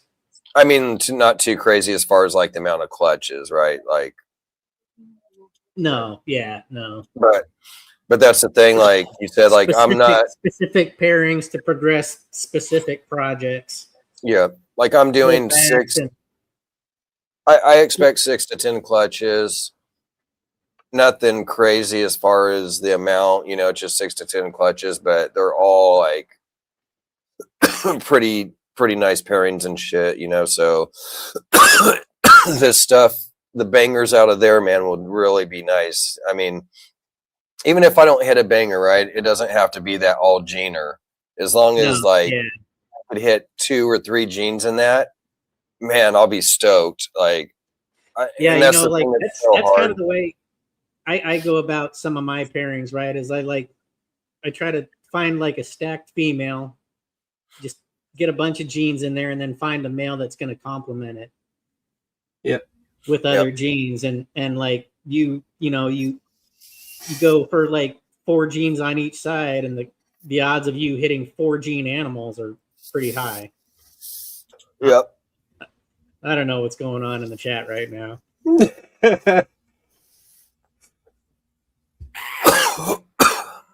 Sounds like they're picking on Eric. Oh yeah. Yeah, for sure, man. And it's funny too because you don't realize, like, so I did pretty smart. A lot of people, you know, some people will sit there and get like a shit ton of males. And it's like you don't need that many males. But what I did was I got a few males, but I definitely had to step up where there's a few more males I had to add to into my collection. Where it made more sense to do that, you know, instead of like yeah, I could take these 1 or 2 nice males that I got and put them to all these females. And it may make sense for that. They're going to all be nice stuff. But if I get a couple more males in there too, I'm adding more genes into those females. And then when I take those babies and put it back with that pairing that used a different male and female, right? Now you've got more genes going. So, but thinking of your pairing too, what makes sense also, right? Like, okay, well, maybe that shouldn't go together, and you know, these pairings should, you know, be put together and whatnot. That's going to be, you know, produce you a better clutch. So yeah, a lot of it is in your mind's eye, right? Like what you want to, what you're trying to, what you think it might look visually or appealing to you, and you know, yeah. Sure, sometimes you strike out, and sometimes you swing for the fence and you get what you want. Yep. Like, do you guys sit there and like when you have your pairings that you're gonna do, that you're thinking about, like, okay, well, I want to put this male with this female. Do you guys sit here and try to like visualize in your head what the snake's gonna look like, the pattern and the color and all that, and the contrast? Like, try to get a visual, you know, in your head, like, okay, this is what I think. Research. Yeah, like, and that helps too. Like, if you can go and see some of the combos, at least if that whole thing hasn't been produced, if you could see kind of like, okay, well, there's clown orange you string, get yellow a good belly in idea it. of like where to take the project based off what you see, you know. So like the last show I went to at Puyallup, you know,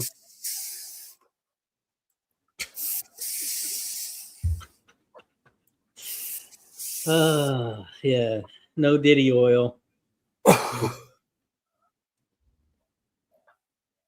I love this guy. That's funny. Oh shit.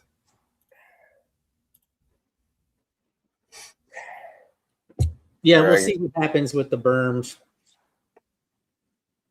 You know, so we moved them a while ago, you know, a couple months before the breeding season starts. I don't know if she'll reabsorb. I've had one lock. I don't have the ultrasound.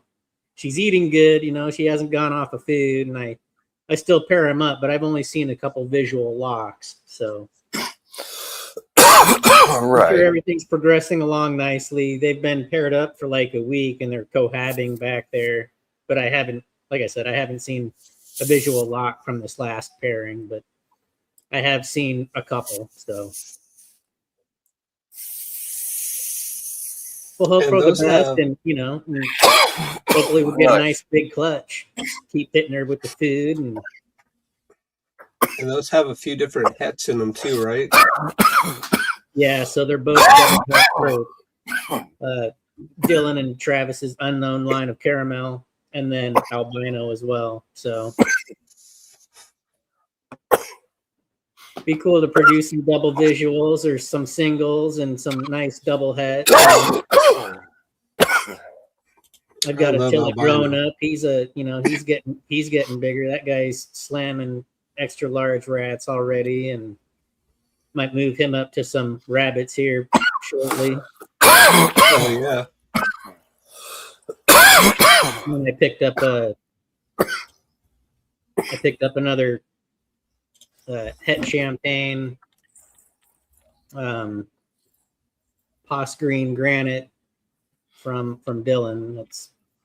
That was pretty too. That'll progress, you know, the albino champagne green granite stuff, and or I could take the female in a different direction and possibly do some albino burn balls, maybe. I don't know. I've got a couple options, loving working with the berms. The berms are sweet. Yeah. Took the quad het male boy to the NFC championship playoff game, and it was a big hit. Kids liked it a lot. Oh, that's awesome, man. Yeah, I'll just send them your way, Eric.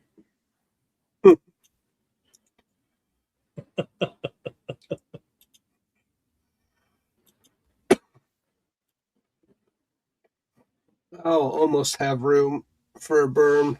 Not yet though, but once the shop's up, man, I plan on getting one. Yeah, you know, they do pretty good in like a 55 series tub for a while, and then you can step it up from there. I've seen people put them in the you know, like the biggest Freedom Breeder ARS racks. I don't know if I'd necessarily go that route, but yeah. I mean, for the most part, they're, you know, they move around when they want to move around, so it's nice to let them stretch their scales, right? Oh, for sure. Take them out and socialize them and interact with them on a weekly basis. So, like, I mean, sometimes they're out 3-4 times a week, you know. And they like that little bit of interaction too, I'm sure, you know. Oh, yeah. Yeah.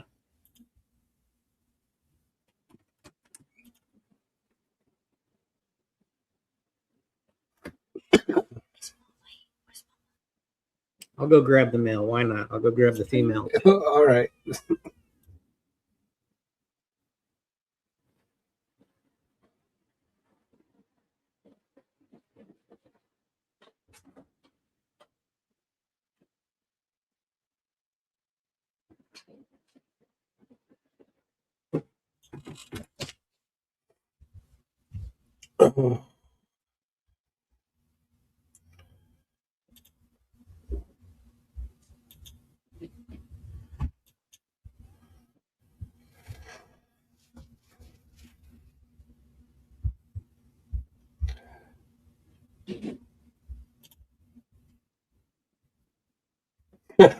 Oh no. You guys are taking it to the DMs now, huh?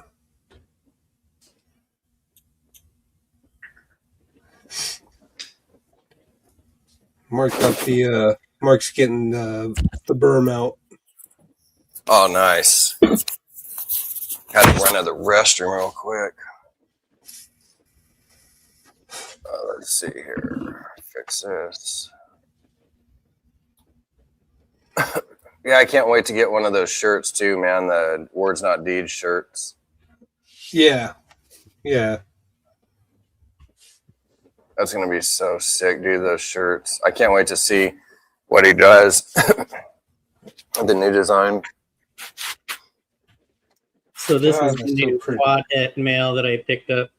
Well, definitely het for champagne, you can tell based on the coloration, but right. Based off the wacky pattern and everything, you know, I bet this guy will prove for albino, granite.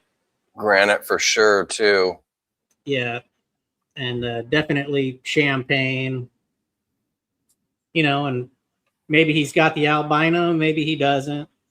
And then we've got Flora. She's the camera's having a hard time picking that up. Definitely albino.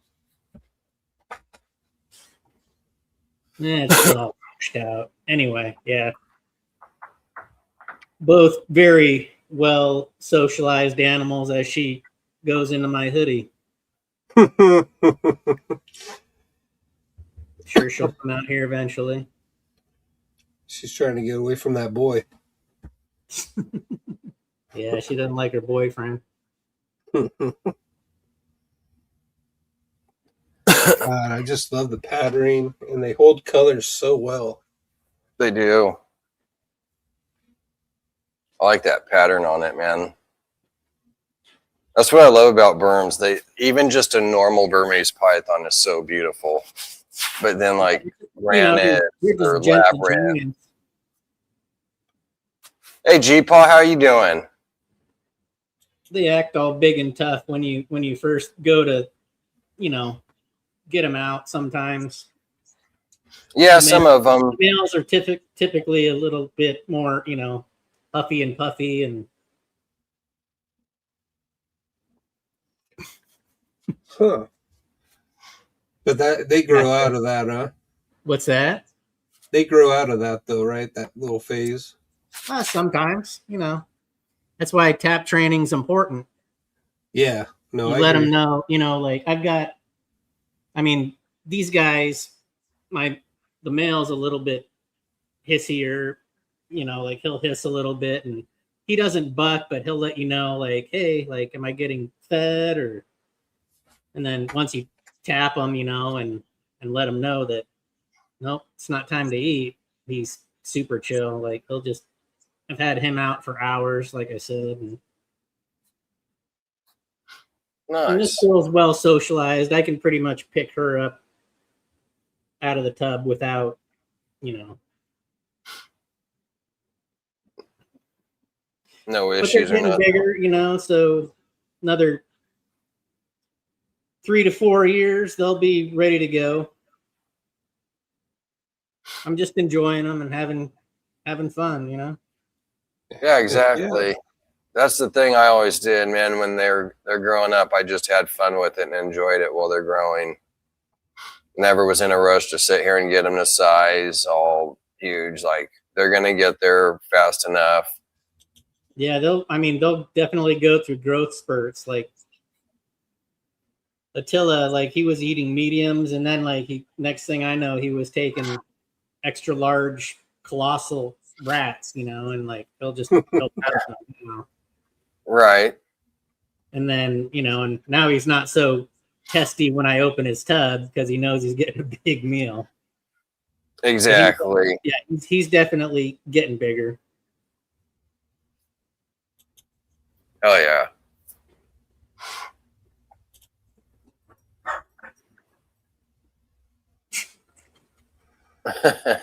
Both hands. Right? Just like Donald Trump. Oh shit. So what do you guys got going on this weekend? Oh.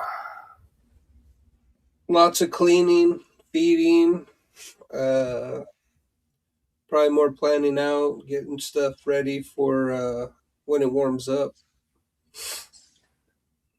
Yeah, that's pretty much the same thing. Where do I start?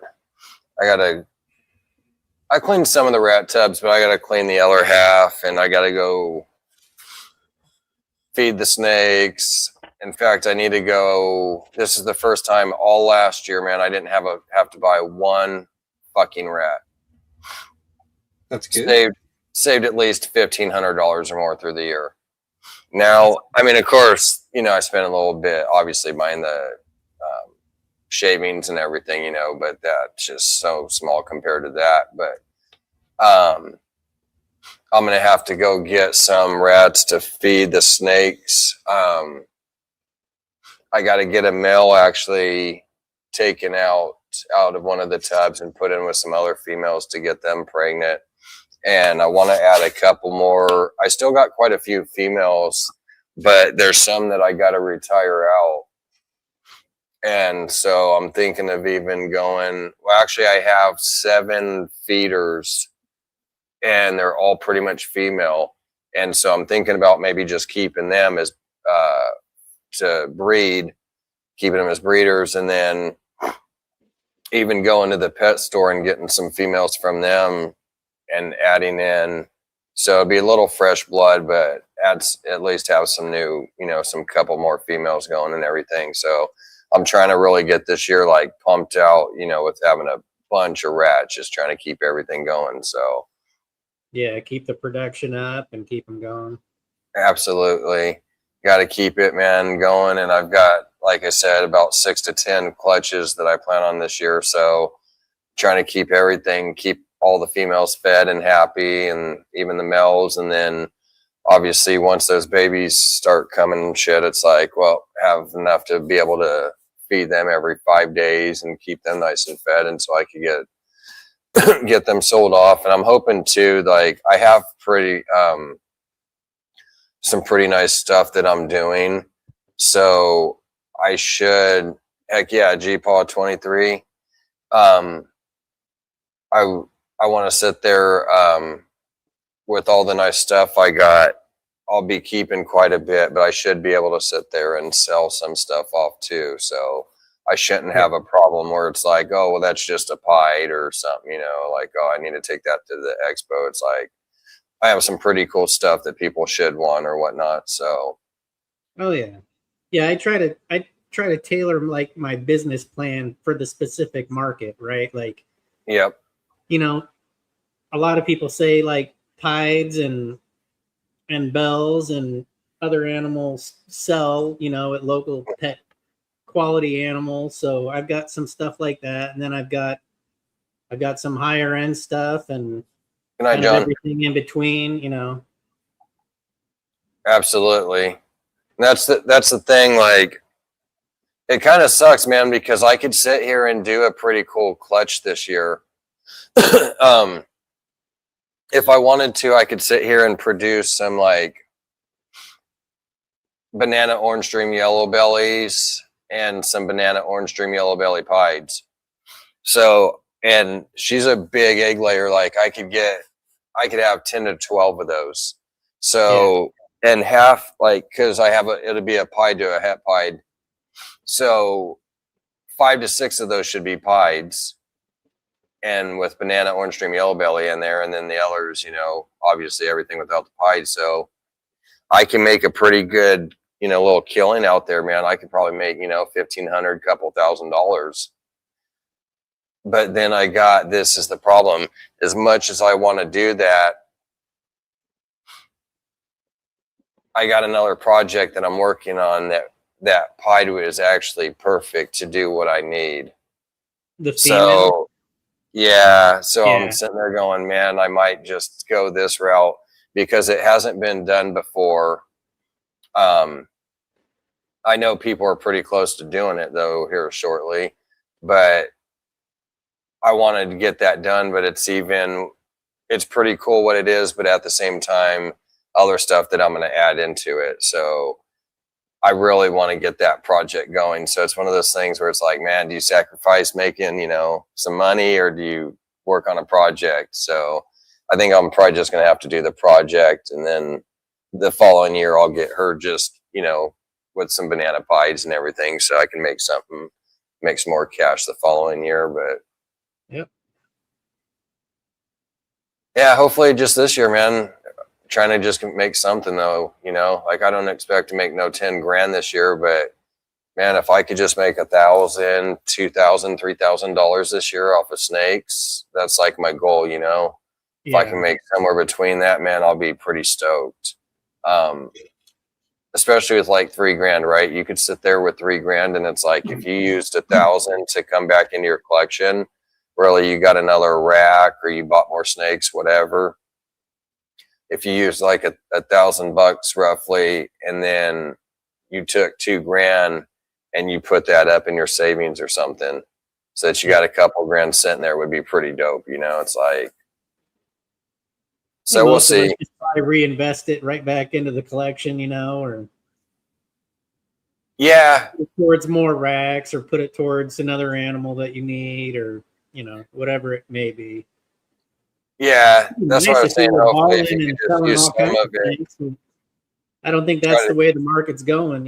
I mean, there's always going to be certain animals that sell, right? And yeah, and then right now the market's really cheap. So this is a time, like, if somebody's going to get into the ball python industry, or even if you already are in it, this is the time to go buy snakes, man. Like, get genes that you don't have, or even if you do have, right, like you're adding more firepower into your collection. So yeah, right now would be the time to buy stuff up, man. There's stuff that I've seen that's like, a while back it was more expensive, and when you see something that's like normally $500-$600, and you can get it for $200, $300, $400 now, I mean. So yeah, definitely, I would try to jump on whatever you can. Right now is the time. And then plus, right now, if you get it, you could start growing it up. So here in a year or two, your stuff's ready to start breeding.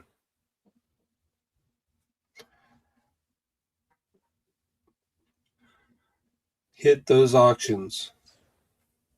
Definitely, auctions have a lot of good stuff too. I've gotten some good snakes, man, off of auctions for a pretty good cheap price, and I know other people that have too, also too.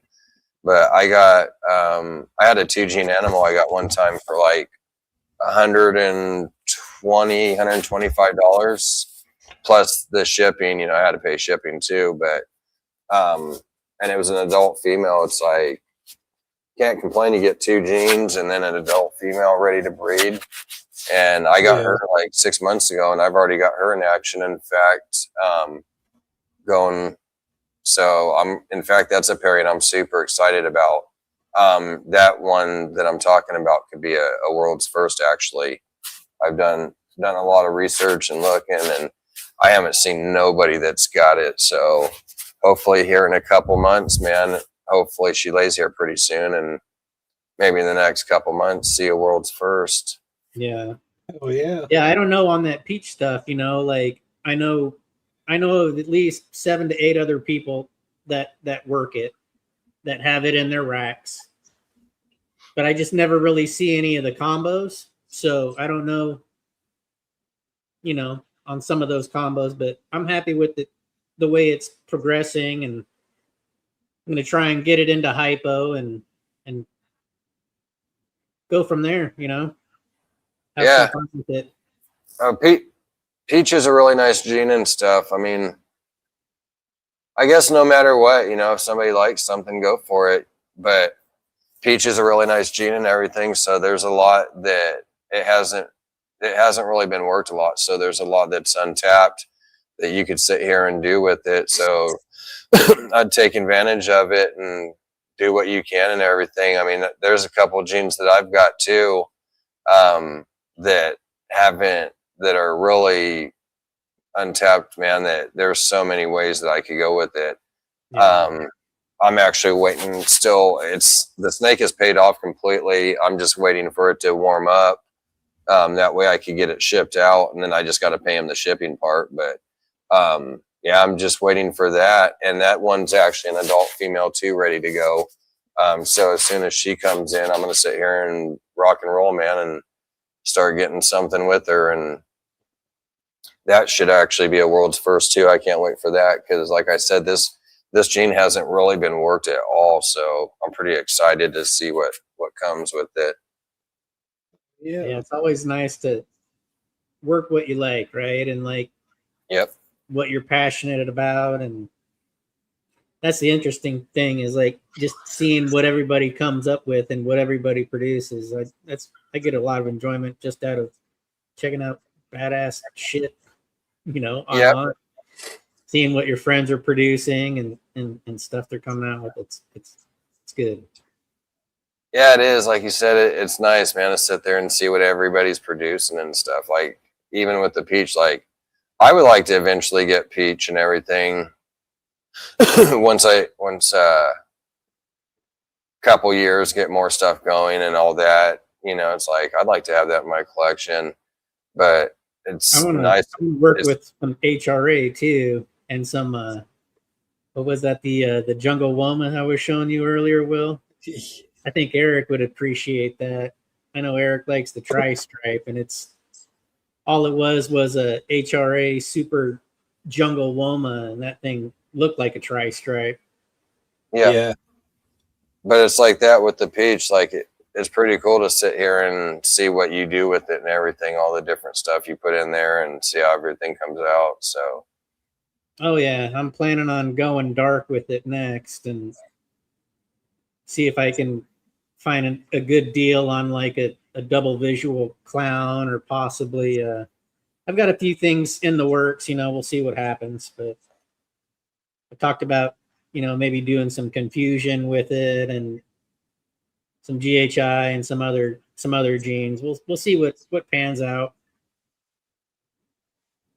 Yeah, that's why, like, I'm excited, man. Like, with the scrambler, I'm doing a lot with it.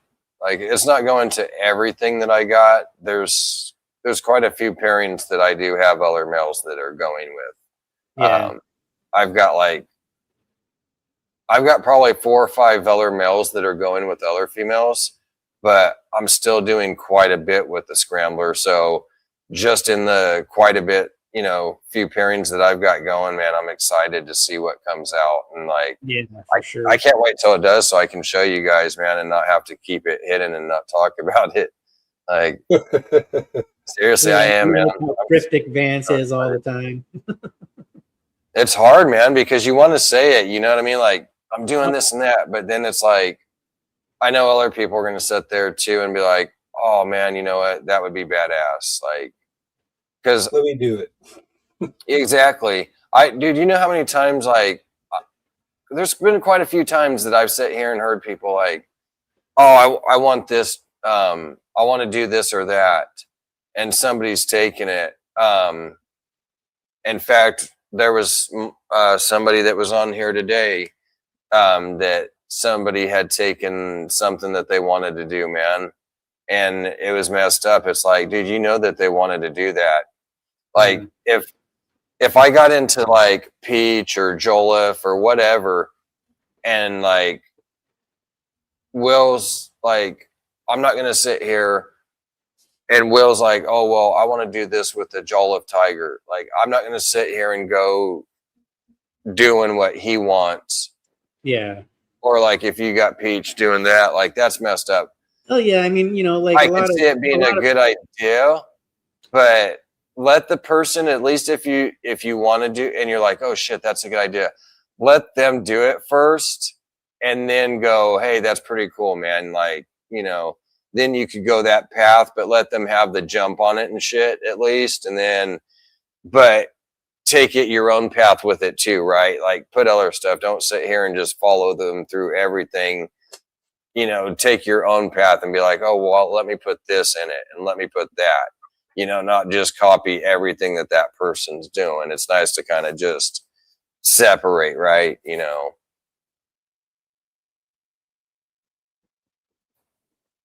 I mean, I've seen some, I'm not going to lie. I've seen a few people that had ideas, man, that they said, and I was even like, man, why did you say that? I don't even want to know. You know what I mean? Because it's a good idea and I want to do that. And it's like, shit, now I feel bad because you had a really good idea and I want to do it now. But like I said, I've gone my own path though. There is some things I do still though. I think that we could see, like I said, is fine. Like for example, Justin Kabilka, like Canova. I sit here and there's some things that he has, man. Like the Pompeii or different stuff that I think's really cool. And I have similar stuff that I was working and gonna put together. It wasn't the exact same recipe that he had, but there was, you know, 2 or 3 genes, you know, in there that I was going to do. And it's like, well, shit, that Pompeii is actually a really nice, you know, combo. I like that. There's nothing wrong with sitting there doing, like, if I wanted to do adding to it if you can. And yeah, like there's nothing wrong with me doing a Pompeii, but again, go my own direction and put different stuff in there, right? Don't sit here when he's got Pompeii 4.0 and do the same thing and 5.0 and do the same, right? You're just following him. Like, take your own path with it and do different stuff because you could end up doing something pretty cool with it. You know, something that's completely different than what he's using. When you're working that Pompeii project, you know, like all of those offspring are going to turn out spectacular looking no matter what, basically, you know, when it comes to a clown. So you really can't go wrong with most of those combinations. I've got another that male that I've got from Fred and AJ. He's part of my Pompeii project. And I've got a banana black pastel clown. So he's Mojave. So banana and Mojave, potential Pompeii, you know, would be spectacular. But like any combination therein is like, it's just going to be nice looking. Yeah. Definitely. I know people do that a lot with that Kiki stuff. They like to put their little spin on that. Yeah. The clown and G-stripe. Yeah. And that's what's cool, man. It's kind of like cooking, right? Like you could sit there and see somebody's recipe and then just put your own little spin on it, man, your own little twist. And like, I see stuff all the time, man. Like, I'm a pretty good cook, man. I'm not going to lie. I could think of stuff. There's things that I've cooked for years. Some things, my grandma's recipes, you know, that I've seen, like, how she cooked it, but she didn't necessarily tell me. Like with the okie gravy, dude, I can make some killer okie gravy, bro. That it's so bomb. My grandma would sit there and watch her and everything, and I seen her so much because I lived with her half the time, and so I was always around my grandma and her cooking, and would watch her and bake and cook, and so I had been around her so much and seen it that I actually copied her recipe exactly. When I made the gravy for the first time and like tried it, it was like, man, this is just like hers. And I had to fix it, you know, and do a little bit more and got it, but it's pretty much just like hers. And I learned, you know, how to make gravy better because in the beginning, like it's super thick and there's chunky pieces all in the gravy, you know, and it's like, you didn't really make the gravy the best. It was the best. It was great tasting, but you know, the texture, you know, wasn't quite where it should be. But yeah, it's definitely, you know, it's like cooking, man. You know, you could just, like I said, I see a lot of stuff, a lot of things that I make up on my own cooking recipes that I've made.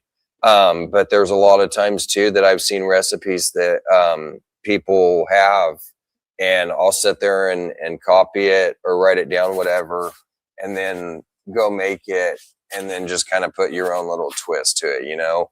Or like, I even like to try the first time though.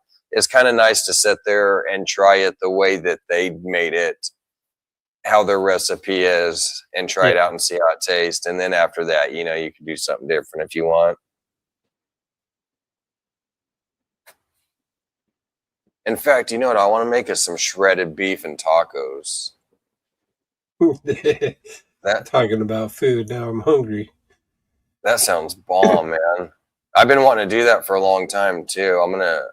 I want to go get a nice roast beef. Yeah, last week I went to this new well, it's not a new restaurant, but it's under new ownership, and I wanted to get some tacos al pastor, some street tacos. Yeah. They were all sold out of the al pastor, you know. They had like the pineapple chutney like topper for it, you know. Ended up getting the carne asada. It was still pretty good though. What was the carne asada marinated in anything or? No, I mean, dipped or nothing. No, yeah. Have you ever had it with the carne asada marinated in the orange juice? Yeah. That's pretty bomb. Yeah, I love my Mexican California style. I made enchiladas the other day. Well, I take that back. Actually, I paid for the food. I bought it at the store, and then my wife, I was going to cook it and everything, and then she jumped ahead and went and made it. And I really like cooking and everything, but at the same time, it was cool because I just got to kick back. But it was pretty good, though, man. We sat there and ate enchiladas. It was really good. Yeah, my buddies growing up, and like when I was in college, they lived. Their parents lived in Yuma, Arizona, so we'd always cruise down there, and we had a lot of good home cooked Mexican meals. Oh yeah, yeah. There's a lot of good.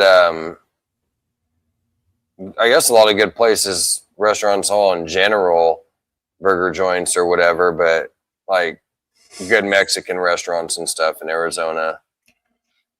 Like here, even in California. I was just gonna say right now, and here in California, we have a lot of really good places too. Yeah. Really good places, man. There's, and don't get me wrong, there's quite a bit of places that suck too. You know, like anywhere. You know, you're gonna have places that stink, but yeah, for the most part, man, most of the Mexican restaurants around here are pretty good. Most of the restaurants in general, even if it's Italian or Chinese food or whatever, man, the food is bomb. That shit's Bombay here, man. But what was it I was gonna say? Good night, Carl. Have a good night, brother. Take it easy. I'll see you tomorrow in the chat, sir. Gosh, what was I was going to say something. I know I was talking about some of the restaurants being real good, but there was something. Oh, that's what it was. So, like, you know, whether it's Chinese food, pizza, Italian, whatever, everything's really good. But when it comes to barbecue food in California, man, boy, you better pick and choose. Like, it's maybe, I don't even want to say 10%, man. It might be 1%, literally. Like 1% of the barbecue shops are good. They suck. They don't know how to barbie. I'll tell you that right now. Like, you know what I mean? If you say you know how to barbie, you better know how to barbie. That shit better be good. I don't want no garbage ass meat. It better be juicy, tender. It better be hot on the spot and ready to go, man. You know what I mean? Like, you're not gonna give me no bullshit ass meat, like tough and shit. Like I'm a slow cooked brisket and I want you know, you like brisket, man. Brisket's hard to do. It's not super easy. personally, me, I do a really good job on it. I'm a perfection. I basically have perfection on that, man. But even me one time, man, I'm not gonna lie, I messed up and I did a brisket and that thing was tough. It was not great at all. I was like, dude, this thing, I did a horrible job on it. I definitely didn't do something right. Belly before trying to smoke a pork belly, messed it all up. Oh, you messed up a pork belly? Oh yeah. Damn, that sucks. Boston butt. Wasn't able to like render the fat, the way I wanted it to, and then it was. I mean, I scored it and everything, it didn't turn out as well as I would have liked.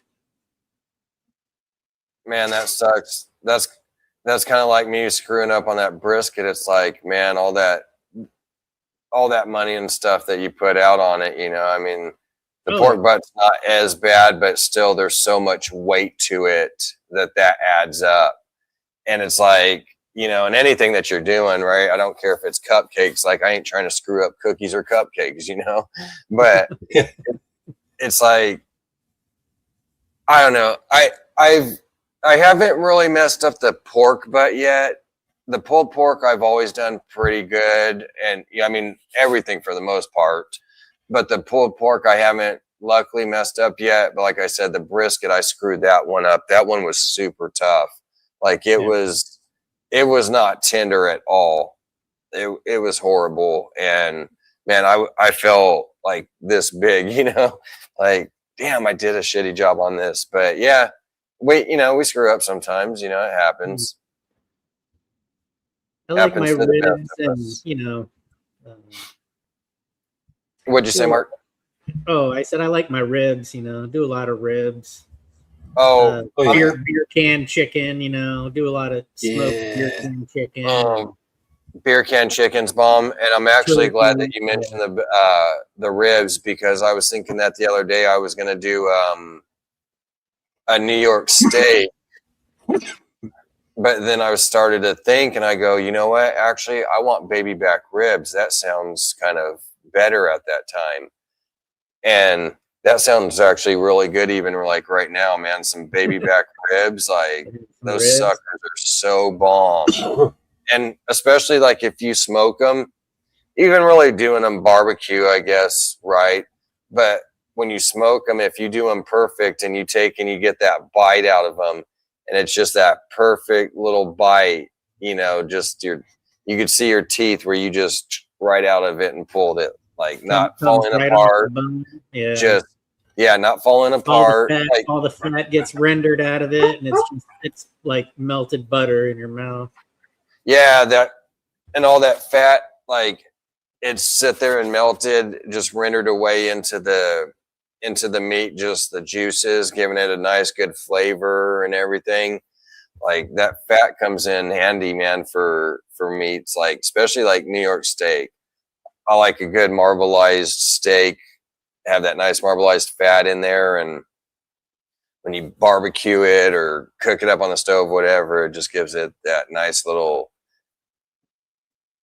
flavor to it, added to the meat. It's really good. Yeah. I like a good Mississippi pot roast too. I don't know if I've really had a Mississippi pot roast. What's all in that? Loaded up with pepperoncinis, buddy. Yeah, a can of pepperoncinis. Pepperoncinis.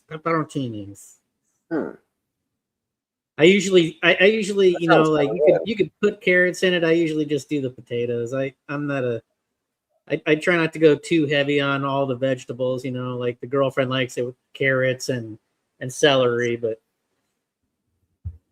anyway you cut it, it's good. Wouldn't turn it away. My mama used to make some barbecue ribs in the oven. They were always so tender and juicy. Well, that's not barbecue, that's oven, Mitzi. I'm just kidding. No, but serious question though. Like, so was it just in the oven, or was it barbecued and then in the oven? or vice versa, in the oven and then barbecued. I used to have a buddy, a good friend of mine. I had a couple best friends, like 3 of them, that I went to school with since junior high and all through high school and everything. And one of my buddies, we don't speak anymore. We're not friends, unfortunately. But his grandma and his grandma and his grandpa, they had a barbecue shop, and this was out in Clovis. So where I'm from, in Fresno, California, east of us, like the connecting city, little city, like where I'm from, there's like almost 600,000 people from there. But in Fresno, but in Clovis, the connecting city, little small city, it's like, I don't even know what there is like right now, man. Maybe 50,000 people, maybe 100,000 at most. I don't even think that. But there was a small little, it was a small little town, Clovis, and it was like a really nice area at the time. Real heavy on law enforcement, and they didn't play, but there was a lot of cool things. It was kind of like a cowboy town, cowboy town. A lot of cowboys out there and stuff. And so there's a lot of like cool stuff to do out there. In fact, they had a place called Clovis Lakes, which later they called Wild Water Adventures. It's a big water park with all kinds of like huge water slides, the big wave pool and stuff, and how it does the waves, and all the cool stuff that they got, man. It's a huge park out there, multiple acres. I don't even know how, but it's huge. And so anyways, out there, my buddy, at the time, his grandma and grandpa, they had a barbecue shop, and the meat, we would go out there and we would get it for free. My 3-year-old is picky. He ate 3 bowls when she made it for us when we stayed with her a few weeks last year. Oh, nice. So what they would do is they would take the ribs and they would boil. Okay, right there. My mom boiled the ribs first and then the stove. Okay. That's funny. So relating back to my story, what I was saying. Everybody cooks them. Yeah. They would take the ribs and they would boil them, or they wouldn't boil them, but they would steam them.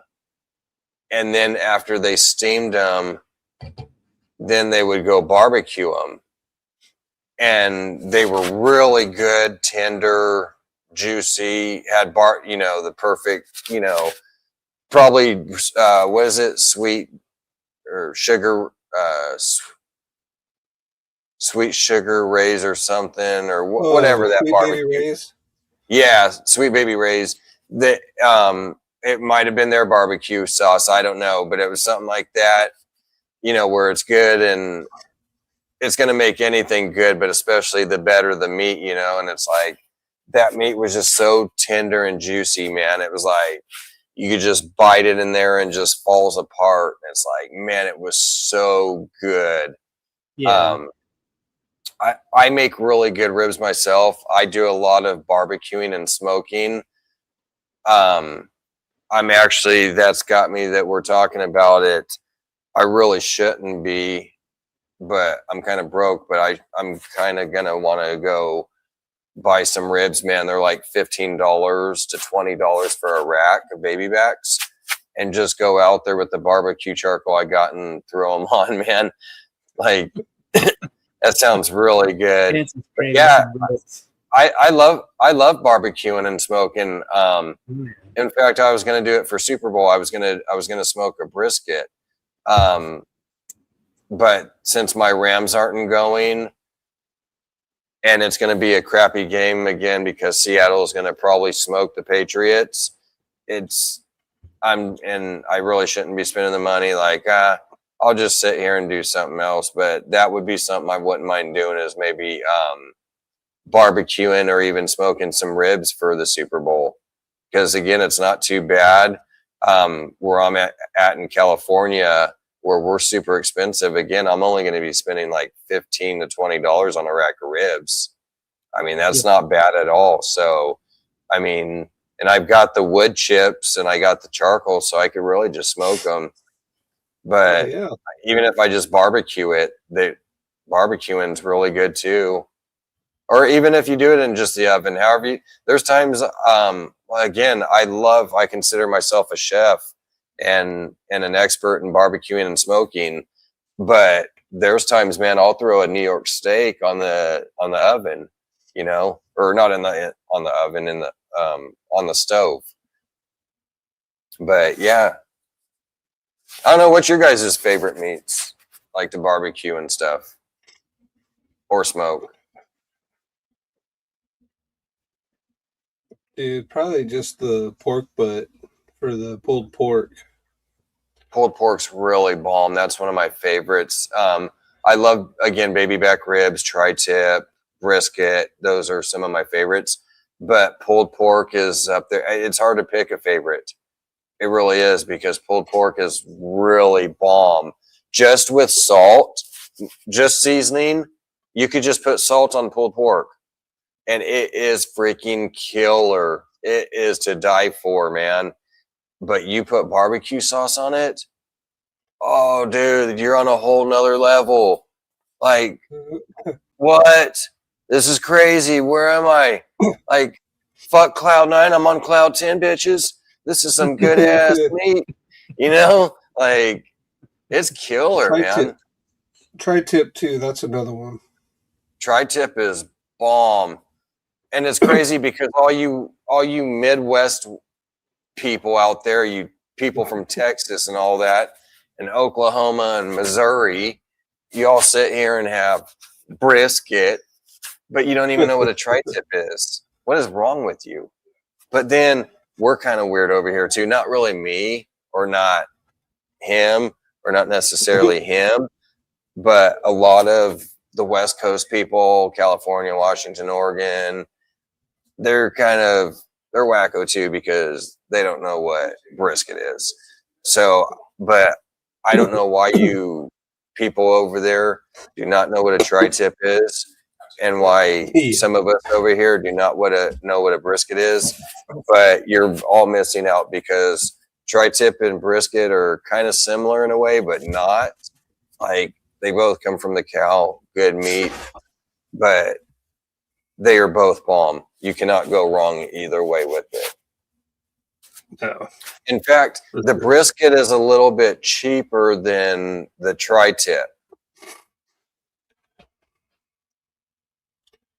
It's been a while since I've seen the prices. I like an expensive cut of meat. I'm not gonna lie. Like, if I'm gonna cook a nice steak, I go try and find a nice Wagyu. You know what I'm saying?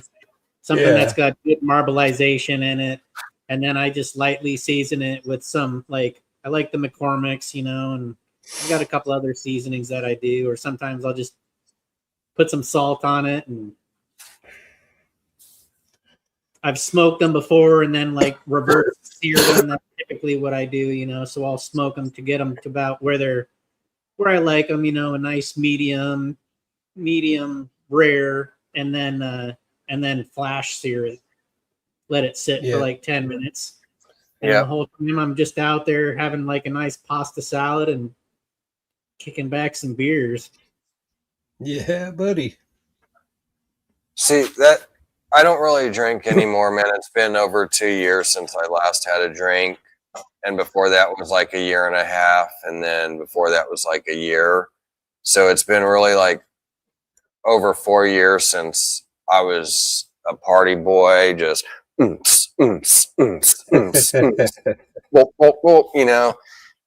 so, but I would like to still drink once in a while here and there. like if I was hanging out with you guys and shit, and we were like barbecuing and everything, dude, like that would be dope. I would have like a beer, a couple shots with you guys. You know what I mean? Like that would be cool, man. I wouldn't force anything upon anybody if they didn't feel comfortable doing it, you know. No. Yeah, definitely. And that's what's cool too. Like if I would like to. It's cool, you know, like there's a lot of people that have had issues with alcohol or drugs or anything like that and getting clean and sober, you know, more power to you. Absolutely. And I've been there too. I've been there, man, where I was so tore up one time. I'm not going to lie. I was so tore up, man. I drank so much alcohol and I was so drunk. And I don't like to, you know, I'm not trying to make excuses. You know, you did what you did. But, I mean, still at the same time, things do can have some power over people and certain things. Oh, yeah. And especially, like, shame on me for letting myself get that drunk. Excuse me. But I got so drunk one time that I turned around and somebody had something that I've done many a times before, but I didn't want to do it anymore. And I was so drunk, man, that I turned around and went and did it. And so now instead of going home fucking sleeping, I'm up all fucking night. You know what I mean? Like, so, yeah, I do. You know, I don't remember the point I was getting at, but you know, definitely, you know, you've got to watch what you do. But what I was getting at though is like, even though that happened and everything, like that was just me getting completely shit-faced wasted. Where like I wouldn't worry about that. Like I could sit here and be hanging out with you guys and have some drinks and be completely fine. We're like, yeah, I get tore up, you know, get a pretty good buzz, you know, you're drunk, but not to where you're so wasted. But like I said, I could sit here and hang out with you guys and drink and be completely fine, where it's like nothing's going to bother me and have to worry about like, oh shoot, if somebody was around, you know, you're outside smoking a cigarette, they're like, hey, you want some of this? You know that you're good and going to be like, oh no, I'm good, man. You know, like I don't want none of that crap. I'm good. Like I gave that up years ago. So, but like you said, there's some people too that like they can't handle their alcohol right. Like they get super, like it's not even super wasted. Like it's just a couple bit. Like that motherfucker just took a sip and they instantly turn a dick sucker, you know, and they're like just like become an asshole and go off, and it's like unhinged. Like holy shit. Like, what is wrong with this person? Like, no more beer for you, man. Fucking, you don't know how to act. Like, we're going to put you on timeout if you keep acting that way. You know, like, right. Some people, man, are just too much. And I've been that way a few times. Don't get me wrong. There's been a few times, and I've gotten drunk. I mean, drunk off my ass numerous times. I mean, thousands of times that I've gotten drunk. But most of the time, 99.9% of the time, I've been really cool, chill guy. Like I'm cool to hang out with, just cracking jokes, having a good time. You know, maybe your filter comes off. You guys are just having fun, right? Yeah. But then there's been like that once or twice, you know, maybe 3 times that you've had so much alcohol that you ended up, or for me, you know, that I ended up becoming a fucking asshole, you know, and it's like, man, that's not me the way I acted, you know, like, damn, what was I doing? But, you know, for the most part, yeah, 99% of the time I've been really cool and chill when I drink. Like, there's no issues. I'm not worried about it because I know I'm going to be a cool guy. And yeah, and everybody's different too, right? You know. Like yeah, exactly. And some people are mean, angry drunks, and some people are happy, cordial, and open up a lot more than others. You know. Exactly, and like I know too. Even if I'm drunk, like if I'm sitting here and I've been drinking and I'm feeling pretty good and everything, and like I have a buddy or something, I know one of my friends, like if they come off and like they were trying to fight me and shit, like I'm not gonna sit here and I'm gonna be smart enough that even though I got that buzz and I'm pretty drunk or whatever, that you're gonna go, hey, this is like my buddy, you know what I mean? Like I'm not trying to fight them, even though they're, you know, that's what they're trying to do. They're trying to fight. It's like you just keep that composure and you sit here and you try to just talk them down, you know, like, hey bro, like, dude, I'm sorry if I did something wrong, you know. You just try to sit there and just be Big cool, babies. man, and be a great person. What is it? Big babies. You produce those or? No, they're just big babies. No, Look that's at the them. berm. Oh, that's the Just berm? chilling. It's hard because the albino, it's so bright, I can't even Yeah. really see like any detail or No, yeah, the light anything in the has her head. all washed out, but she doesn't look like that. But she's not head shy at all, you know. She's been like asleep most of the time I've been holding her, and he's like just chilling in my hoodie, you know. He's moving around a little bit, but he gets warm and then he'll just pass out. I get a little upset I wanted to sit when here. I see people trying to, like, you know, I get they're an invasive species in Florida, but when, you know, So what? Quit being little bitches and I thought it was the pretty snakes funny are when that fine, girl man. got There's bit by nothing that wrong with cottonmouth, them. though. That was kind of funny, thinking she caught a berm, caught a $1 million trip to the hospital and 128 vials of antivenom.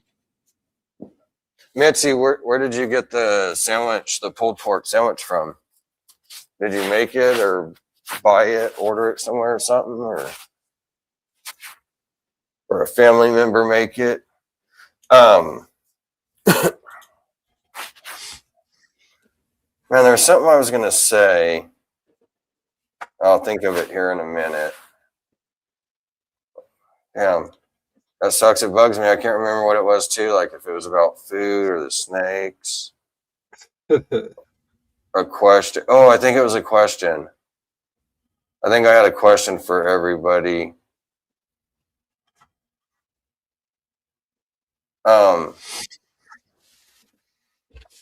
Well, I was kind of looking at this anyways. I wanted to go to this.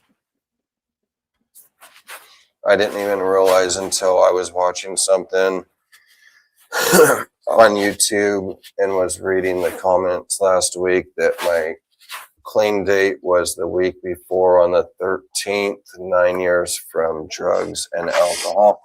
Well, that's pretty awesome, Mitzi. Congratulations on that. You should be very proud of yourself. Yeah. And like I said, be proud of yourself. Keep your head up. Keep grinding. Be very proud of yourself because nobody else will.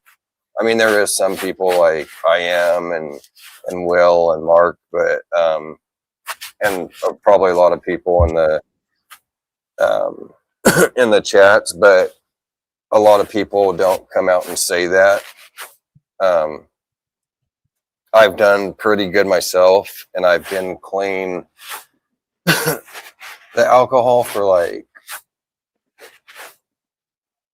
over 4 years. I think it's going to be 5 years this. Yeah, we're going on 5 years. And I don't want to say 100% because, again, I have drinking like every 2 years or every year and a half. So it's not like but I mean, still, that's pretty good that I'd have to say I'm proud of myself and to keep it like that. For the most part, for the past 5 years, I really haven't drank except for a few times. But, you know, sorry, freaking mustache here keeps tickling my nose. But like the drugs, I've been clean for years. Not like 15, 20 years, but like 9, 10 years or so. I would have to go back and think. But I've been clean for quite a few years off of that. And that feels really good. And it's nice because you sit there and where you came from to where, well, originally, you know, you probably came from like a really good life. Being a kid, having fun or whatever, and you grow up and you end up seeing the devil right there, you know, doing stuff that you shouldn't be doing and getting introduced to the devil where you're doing that crap, and you end up enjoying it, probably, as we most all do, and having a lot of fun with it until you're not.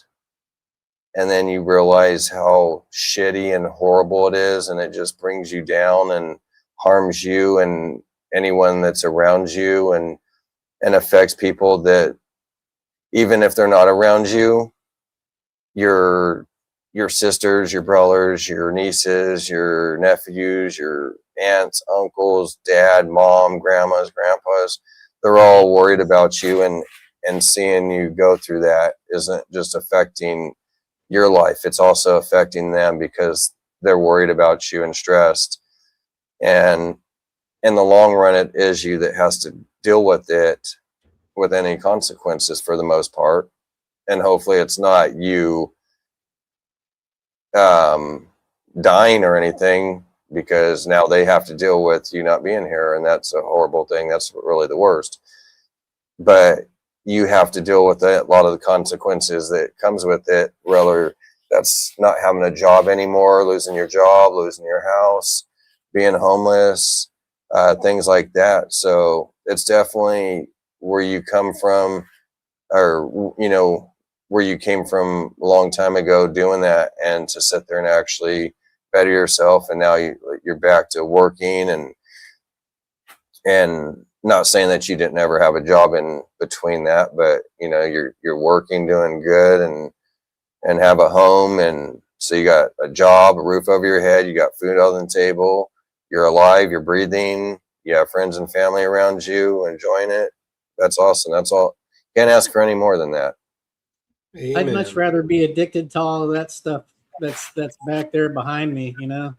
Absolutely. Absolutely, Mark. And do you know, Mark, if I was still drinking alcohol, that I would not. That stuff has helped me get through a lot of emotional trauma, just stuff that I've got going on personally within my life. You know, it's helped ground me and keep me centered, and teaching me patience and, you know, perseverance. There's a lot of positivity that's come out of that. So yeah, it's like, for example, I mean, hopefully nothing like this happens. I mean, just throwing out an example. But if the old lady leaves you and you're sitting here heartbroken and hurt and upset, obviously, over it, you still have animals that rely on you to feed and take care of them. So you still have to go to work and deal with your animals, taking care of them. And then you got those animals that are kind of like a therapy dog or therapy animal, to where they're there for you, an emotional animal, support animal, to sit there and for you to go look at and enjoy, and take your mind off that pain and stuff that you're dealing with, instead of running and doing the bad stuff that's on the streets that you shouldn't be doing, that can really ruin your life. You're sitting here dealing with something that's awesome and enjoying a beautiful, I don't like to say creature, I do and I don't, but this beautiful creature you get to take care of, and that's awesome. I really like that, you know. So I mean, you know, if you're having a bad day at work, right? Boss pisses you off, you know, bitching at you for no reason. Come home, you're going and dealing with these beautiful snakes, right? Like, it takes your mind off of stuff, you know? If I'm not feeling beautiful today, I go look at the snakes and it gets my mind off of it, you know?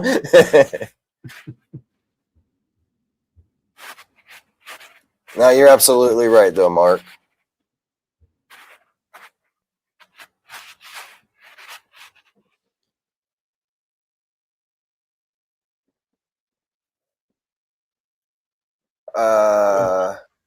Actually, the pulled pork came from Rouse's. Then we added Kinder's honey hot barbecue sauce to it, ate it on honey wheat bread toasted with just mayonnaise and jalapeno peppers. Oh, that sounds really bomb, actually. Do you guys ever eat? Do you guys ever eat shit like that, like the mayonnaise on bread and then have barbecue sauce with it too? Oh yeah. I just can't do the pepper. Go ahead, Will. Oh, I was just saying, I just don't do the peppers. I can't do the peppers. Yeah. You don't like hot peppers? Oh no, I've done some damage to my gut throughout the years, and so now I just can't have spicy or hot. Gotcha. What are you saying, Mark? Oh, I was just gonna say, yeah. I can't do the spicy food either anymore. When I was younger, I used to eat some freaking hot habaneros and like ghost chili peppers, and I can't do any like Yeah, right there with you, fond Mark. of the hot stuff anymore. It doesn't agree with my stomach. No, I hear you, man. I used to eat a lot of the hot stuff, hot peppers and all that. I'd sit there in my drunk days and show how big of huevos I had and eat that big old hot pepper, and even just like to eat it, sit there and saute it up, barbecuing or whatever, putting it on your food or salsa. But I still eat it today. Like I went in the backyard, in fact, earlier and was dealing with it. I have a Fresno chili pepper out there plant. And so I had some other ones that died. I had like some jalapeno and a couple other ones. But anyways, I like the hot pepper stuff, but I just can't do it like I used to. The stomach does it does affect your stomach where you can't handle it like back in the day when you're young.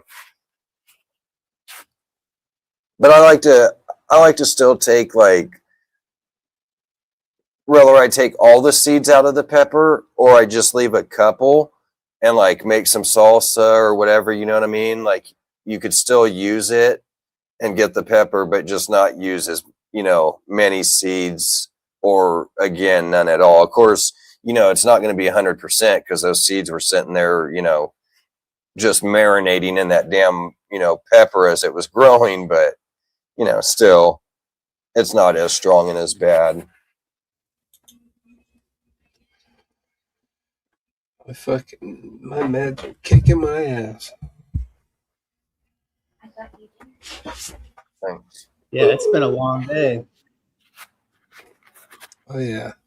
Well, I take stuff for my restless legs, and it just slowly starts to knock me out.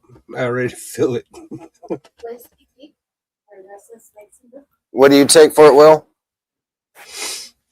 I take oh god, what's it called? It's actually Parkinson's medicine. Let me see.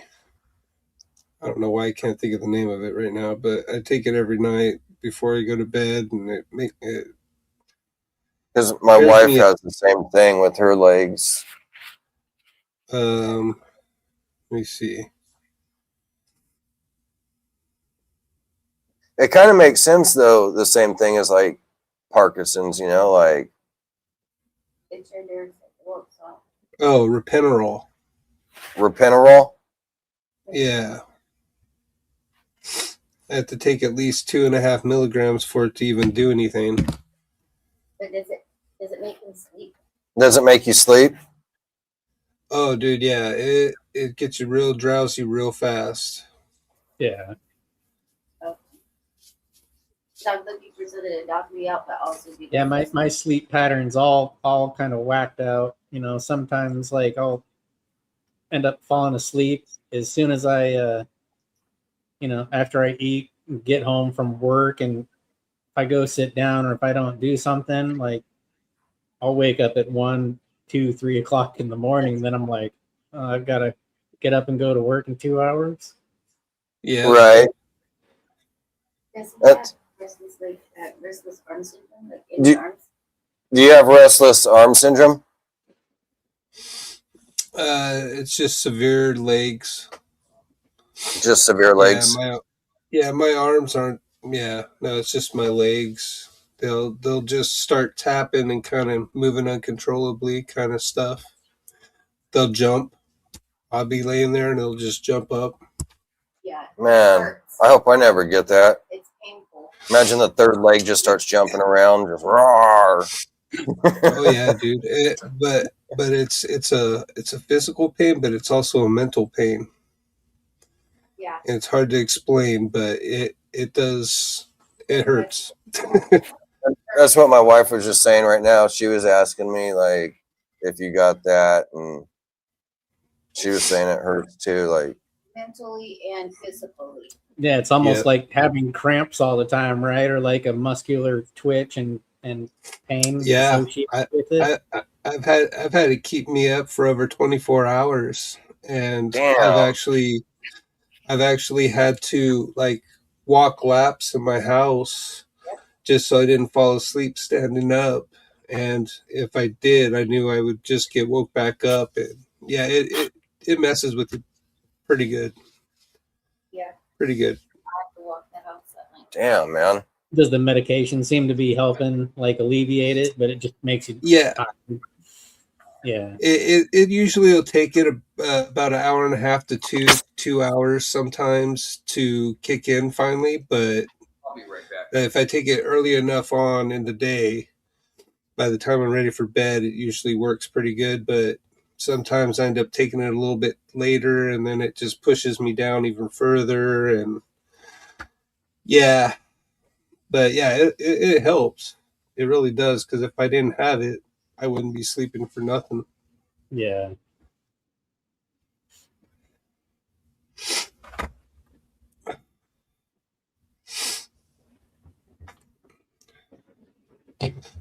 Wouldn't wish it upon nobody, man. It's tough.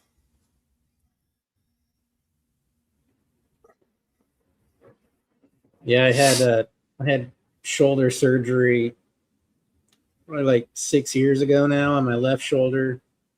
I had a lot of like abnormal like bone growth that was like on part of my shoulder that was tearing into my my rotator cuff. Ooh. And it got to the point where I couldn't even like lift my arm, you know, and do my job, do anything physically where I had to like climb a ladder or anything like that, or you know, I could barely lift my.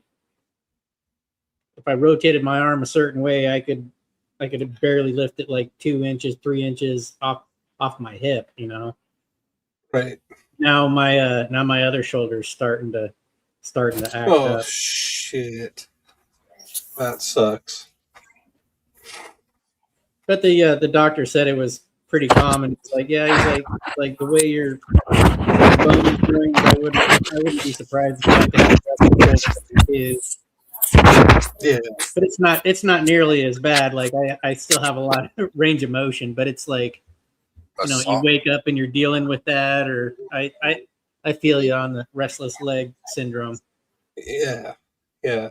No, Getting old sucks, right? Yes, it does. Yeah, it does, man. We're no spring chickens anymore, fellas. Yeah. And you know what sucks too, man, is fucking I was sitting here the other day with the dog. In fact, I'll tell you another situation that just happened today with the dog, but I was sitting there, I was throwing the little stuffed animal toy with the pug dog. And usually, like, I'm left-handed and I could sit here and do it either hand, you know, like when I played baseball, you could sit here if you had, and, you know, caught the ball with your right hand, you could just flick it and be okay. Well, I went with the dog and I was like, well, I think I had, in fact, this in my hand. So I was like, well, I'm not going to sit here and, you know, I'm trying to hit this, so I'll just throw it right-handed. So I sit there and threw the toy. And when I did, man, I could just feel like the little noise, like a clink in there and stuff. And I'm like, oh, it hurts so bad. And so I tried doing it another time, like, you know, a couple weeks later, and it was like the same thing. It's like, Dude, I'm glad it's not my, my Yeah, actual dominant hand, my left like hand, the but bursitis dude, in your elbows, or yeah, I get like that shit bursitis in my sucks. elbows. I get it in my knees. Yeah, my knees I are was tough. the worst. Besides Yeah, I my was pretty back tough and on my neck. body growing up. Played a lot of soccer, did a lot of skiing for forever. Yep. And my bursitis kicks up, and the bursa like expands and gets, and then you're walking, and it's like constantly going over the. It's painful. Absolutely, man. Getting old, man. Stay active. Keep on it. No, you have to, like, you got to stay busy doing stuff, and keep active, keep things stretched and shit, so that you could sit there and move and be motivated and be real mobile with stuff. If not, then you're not going to sit there and be as mobile. And you got you got endorphins in your body. You have internal medication. Some downward dog that can kill the pain. So, but you have to sit there and actually do something and be active for that to happen, or it's not. If you're just laying in your bed all day or sitting on your couch, good luck. Like, it's not going to help. You actually got to go out and like walk or jog or go pull some flowers in your garden. Hit the pump track at the house, like down in Stanwood. We got a pretty sweet pump track. Go out there and take the BMX bike out there and do a couple hot laps doing that, and like try and beat your time every time. Get a good workout. Man. I like mountain biking. I still do some snowboarding, but not as frequently as I used to. Try to stay active. Yeah. That sucks, Mitzi. At least you're over there taking care of him, though. My snakes are my therapy and medicine. Absolutely, G-Paul. I think that helps a lot of us out. I think we could pretty much all agree that, man, it's a therapy. It's nice to sit there when I'm stressed out and everything, man. Like, there's two things that I really go to a lot. It's snakes and snakes. And what I mean is, I either sit here and I go to my snakes that I have a lot, and I just like to do it on my own, just letting them out, let them roam and play with them and stuff and have a little fun. But especially when I'm down and out, it's a good therapy. I like to go in there and play with my snakes and let them roam around and all that. But if it's not my snakes that I'm going in there and I'm playing with, then that's where I like to even go to like Morph Market and look at snakes that I want to get or something, or, some cool combos out there. Like, it's pretty cool just to get your mind free and everything. And it helps a lot. Like, I've been doing that a lot lately, where I'm not so much on like Instagram and stuff and chatting with everybody, but I am still on my phone, where it's like I'm looking at Morph Market and I'm looking at different snakes that I want to get, and it's just, I've been enjoying it. It's been kind of getting my mind free. And there was a couple weeks for a while now, that I was just going through some stuff, dealing with somebody out there that was just being ignorant, and it was starting to take a little bit of my time away from stuff that I wanted to do, where this person was kind of starting to get to me, and they wouldn't stop. And it just got to where I sat there and said, I'm not going to do this anymore. I'm not going to sit there and let this person bring me down and drag me down to where I'm not doing what I need to, and paying attention, focusing on my work every day that I have to do, my job, and then still coming home, dealing with my animals, having to deal with them, take care of them, make sure that they're good, and also wanting to take care of them and be there, not just taking care of them, feeding them, making sure that they got water and their temperature is all right, but me actually being there and wanting to take them out and play with them and see them and everything. And that's what I did. I got myself to where I was like, you know what? I'm not going to do this anymore. I'm going to do what I need. It's the beginning of the year too. Like, just focus, unfortunately, like there's been a lot that we've all dealt with lately, seeing like a lot of people that have passed away on like today, we had the actress that passed, but and then unfortunately Bosa, and then even before that, there's been like probably a lot of people that we've all seen like on Instagram or Facebook, or just actresses or actors that passed, and it's like, man, that's not what you want to see. You hope that the year starts out good for everybody, not end shitty or start shitty. And it's kind of been that way for a little bit. In fact, I just had a buddy. So a good buddy of mine,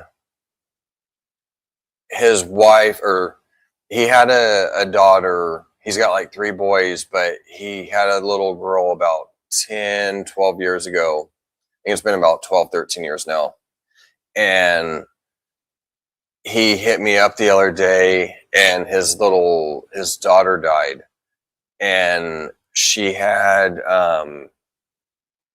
what's that called? I can't think of the damn name, but anyways, it was cancer is what she died from. And it was like, man, and this was just literally time has gone so fast for me, so it might even be a week now, but it's been about 5, 6, 7 days. And it was like, man, you hate to sit there and hear that, and see that stuff, that people go through this, and you hope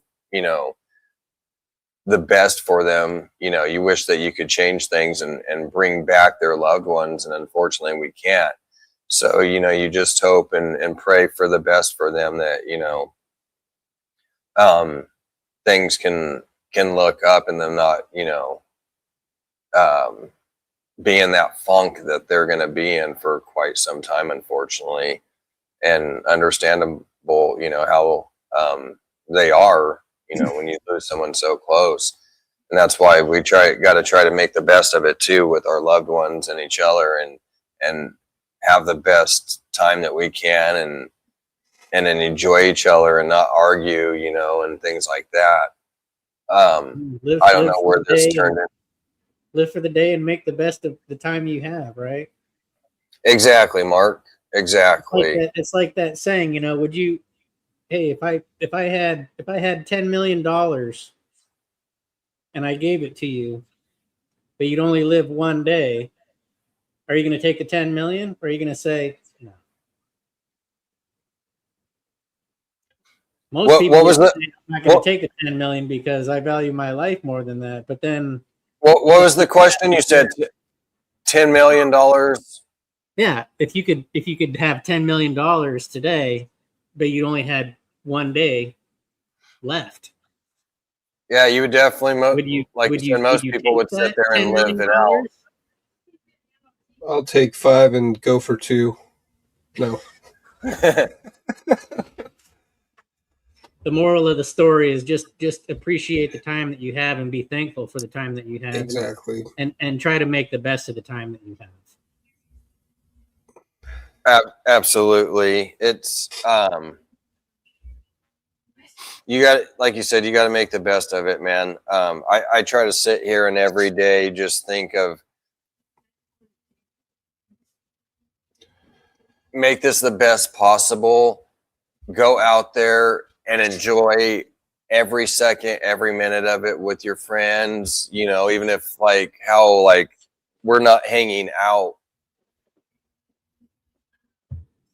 We're not in the same city. We're not, hanging out right next to each other, but we are hanging out on a live.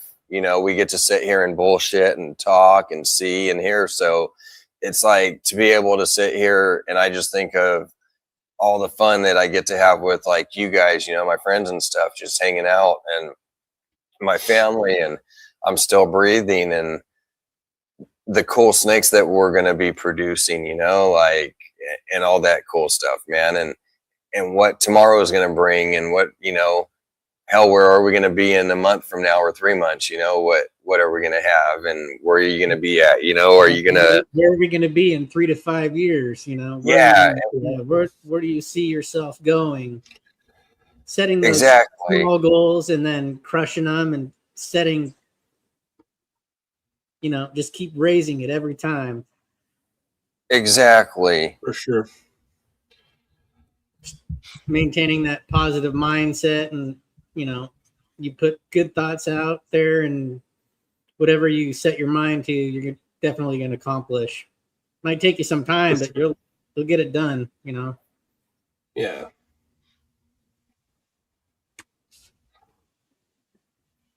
I was trying to answer the question. I thought, yeah, like leukemia or like non-Hodgkin's lymphoma. A lot of kids get that too. It's unfortunate. I think it was the one that she said, the leukemia. I think it was that. Yeah, a lot of people get that. But here's the sad thing too. Like he said, my son is still fighting the same cancer that his son and daughter got it. Like, so his daughter was going in, or vice versa, but I think it was this way, the way I'm gonna say it. So his daughter went in to go do her treatments or whatever, she's doing with her cancer. And then, so when they're doing that, they find out, the son, from the doctor, that he has cancer. So they've got a son and a daughter that has cancer, and it's like, man, I feel so bad for that guy, just to, be having to deal with that. And it's like, hopefully, his son ends up, beating this, battling through this, piece of shit that's, taking over everybody and everything. But one thing I wanted to say too, man, while this is in my head, actually, I think there was a few other things, but this one's super important, actually.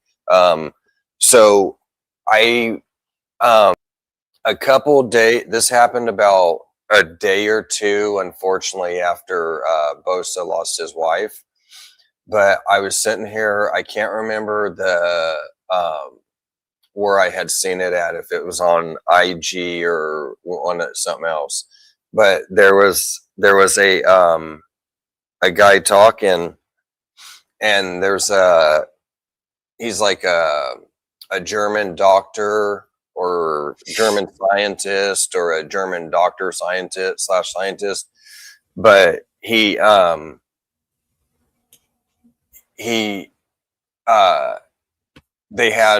we're talking about cancer, a cure, where they have something that could sit here and get rid of the cancer, and it's already out. We all have access to it. All it is dewormer. Really? Yeah, like ivermectin. Yeah, like, and so what I don't recall if I read the whole story on this, but I read part of it. And so basically it was because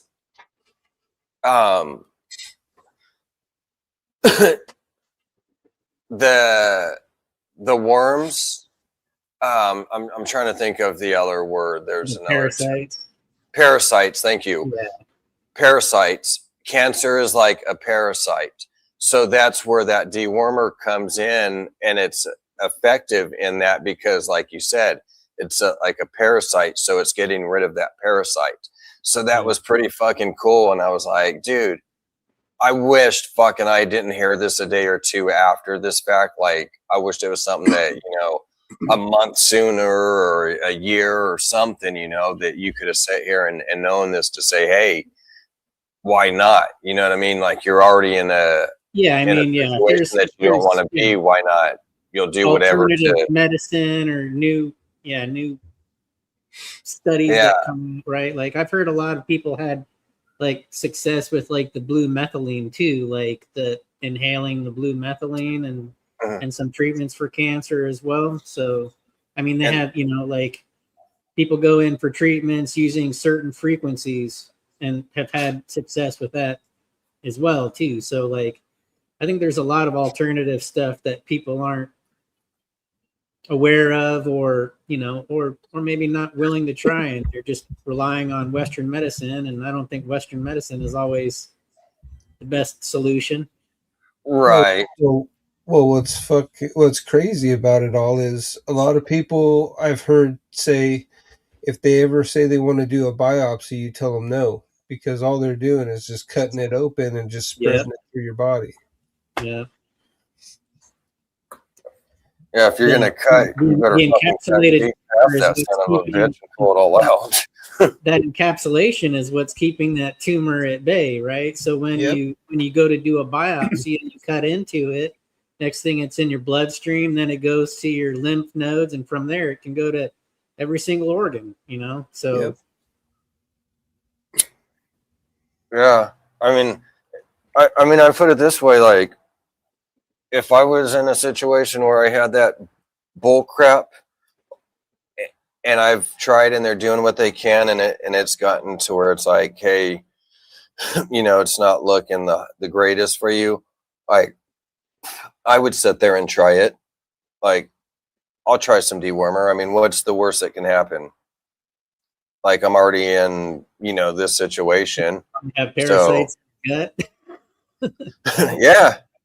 Fuck yeah, man, I would try it out. Like, why not, man? I'll do whatever. I mean, within reason. Obviously, if somebody says bring some bleach, I'm not going to do that. But I've been seeing some reels online where this certain individual goes to Tractor Supply and he's pointing out medicines for horses that could potentially, you know, like minerals and different things like that, and ointments and stuff like that, that, you know, more for of the like same thing type approach. Yeah, like a holistic approach. You know, there's many different, you know, people take turmeric and stuff like that to control inflammation. So, you know. Heck yeah. Yeah, there's a lot. I'm sure there's so much out there, man, and just natural, whether it be natural stuff or even things like, you know, dewormer, where it's a little man-made, you know, is putting some things together.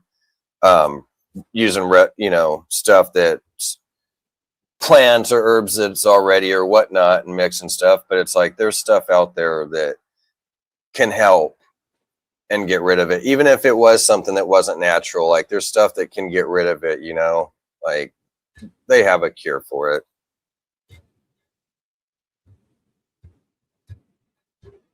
We're not going for that crap. We know better. Yeah, big pharma is a big money maker, right?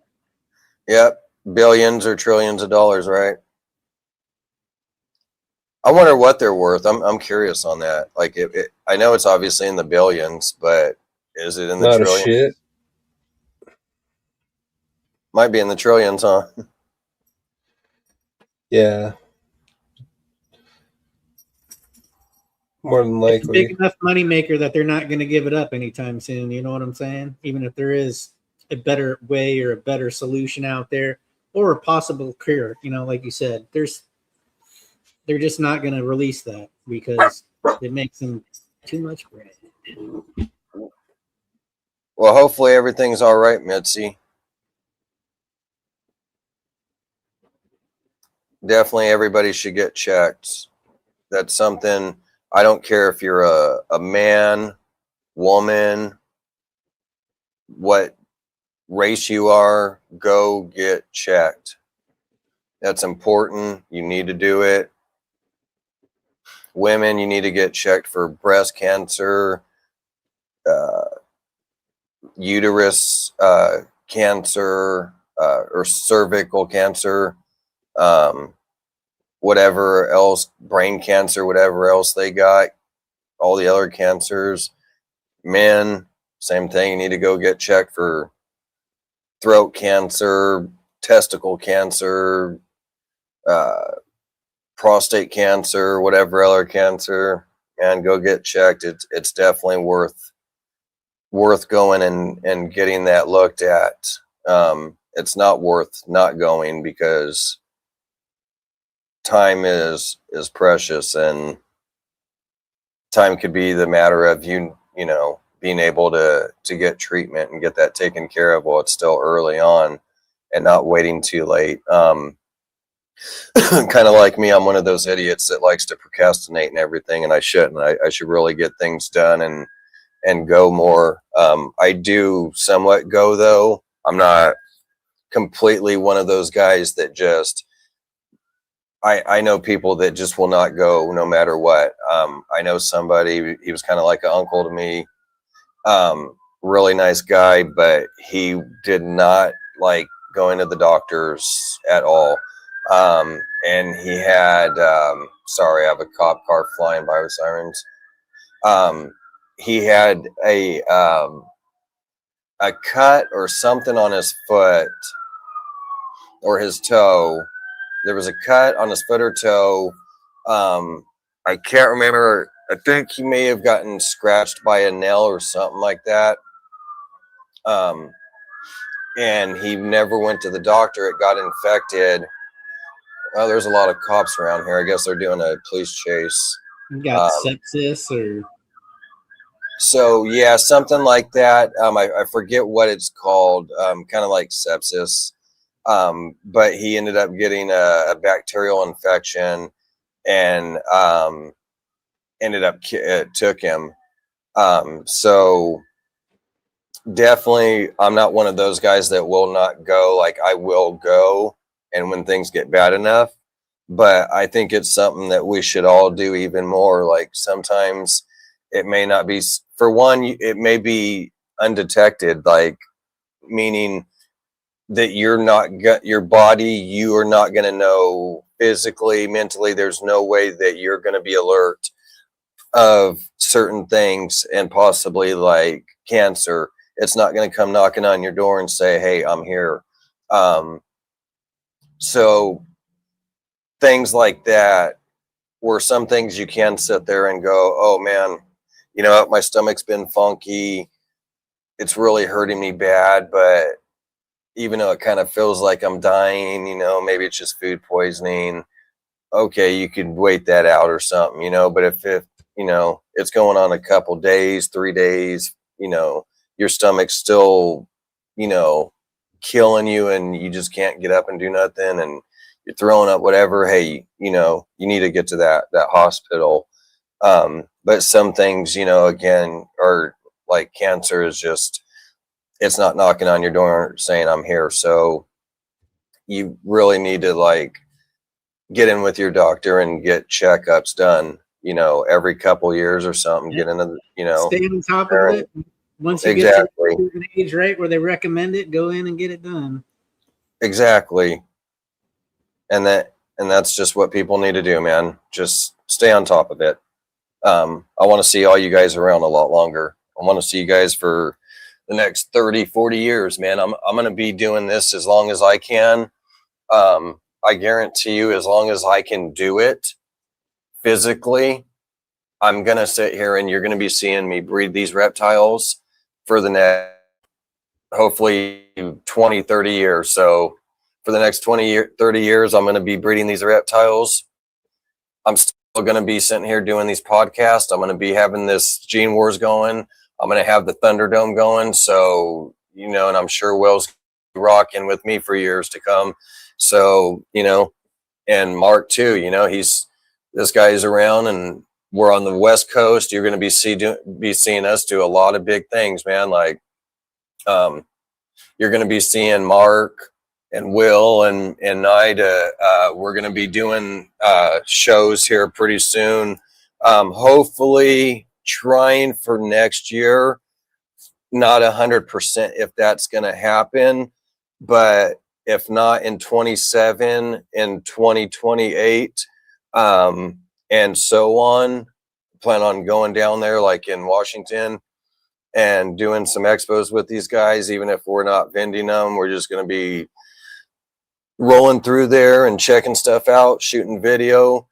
So you'll be seeing a lot of video over there in Washington at a lot of these shows. That we'll be, you know, out hanging out, having a good time, man. And getting together, having a pretty cool spot that we end up, renting out for a couple days and doing some barbecues and cool shit. And then you're at the same time, you're going to be seeing Mark and Will coming over to the other side of the West Coast on my side and here in California. And we're going to be hitting up a couple of these expos. We're going to be hitting up, there's the Pomona show. We got Anaheim and all that. So you got the cool super show down there. There's going to be a couple big ones that will be mobbing through there, man, and shooting video again and all that cool stuff. So it's it's definitely going to be an awesome time, man. There's for years to come, you're going to be seeing us, doing some cool shit. So I can't wait for it. It's going to be awesome, man. I can't wait because every year, right? Like, okay, for example, this year, I'm sorry to hear that, Mitzi. That's unfortunate. I know, like, this year, I know Will's going to be pulling out some badass shit this year, dropping out of his clutches. I know you, Mark, are going to be dropping some badass shit out of your clutches this year. I know this year I'm going to be dropping some badass shit out of my clutches. And then I know next year, all three of us, again, are going to just be improving, having even better stuff than this year. And 3 years down the road, a year after that, we're going to be even having nicer shit than this year or next year and so forth. It's just going to get better and better every year. So it's going to be pretty cool, man, to see what we do, and see what we do every year, man, and how we progress. And like I said, it'd be awesome to sit here and be doing some shows with you guys. And even if we're not vending them, hey, we'll be out there hanging out and shit. So yeah, people stay tuned, man. Nice little vacation for a couple days, get away from the house and hang out. And hell yeah, it's gonna be fun, man. It's gonna be awesome. Maybe head back to Dallas one of these days and maybe hit up the Tinley show out in Dallas. That wouldn't be too far of a trip. Dallas is fun, weather's nice. Oh, for sure, man. We'll be hitting up Texas too. We go meet up with John White and Mission Morphs and hang out with some Texas people like Lace. That'd be fun. Oh, for sure. It'll be awesome to hang out with them, man. Like, I'm not just gonna do and that's my goal. Like, obviously, I'm gonna sit here. I'm a West Coast boy, so obviously, I'm gonna be doing a lot of shows in California and Washington. Hitting up the home circuit, right? Exactly. When you have a good circuit like you do, why you don't really have to travel too far. Exactly. Like, just hitting, man, if you just sit here and I hit up, all of us, if we sit here and hit up your home state, you got Washington and Oregon and California, even if you just did Washington and California, 2 states, that's pretty big where you have a lot of coverage, man, that's going to keep you busy through the whole year. You could sit here and man, you would have you could have freaking a clutch every week, you know what I mean? And be able to get rid of it basically. It would be pretty cool, man. I don't want to go that crazy, but yeah, I think it, you can produce anywhere between 3 to 5 clutches and have plenty of offspring and animals that you could vend with and sell or show, right? Or you're gonna have your holdbacks and everything else. But yeah, for sure. Definitely a good time. I think maybe 2 to 3 shows would be nice. Start in state and then kind of move out of state if it all pans out, right? Or Oh, yeah. For sure. I'm gonna be doing one show this year here in California. Next year I'm gonna be doing 3, maybe 4 shows. Nice. After that, I probably wouldn't do more than, I don't know, 12 to 15 shows a year. You know, I think that, yeah, definitely not more than 20. I don't know. I really feel that I would like to be in the 8 to 12 area, to be honest with you. I think that like one show a month, maybe, that allows you a lot of time. Yeah. Do what, Mark? I said hit the show circuit for a little while and do some traveling, and yeah.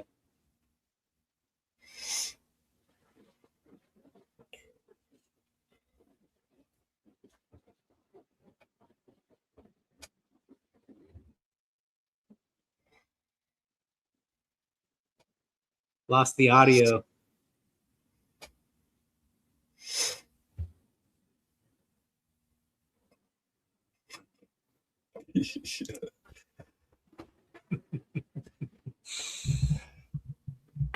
Can you hear me, Will? Yeah, I can hear you. Okay, yeah. I think we just lost Vance there for a minute.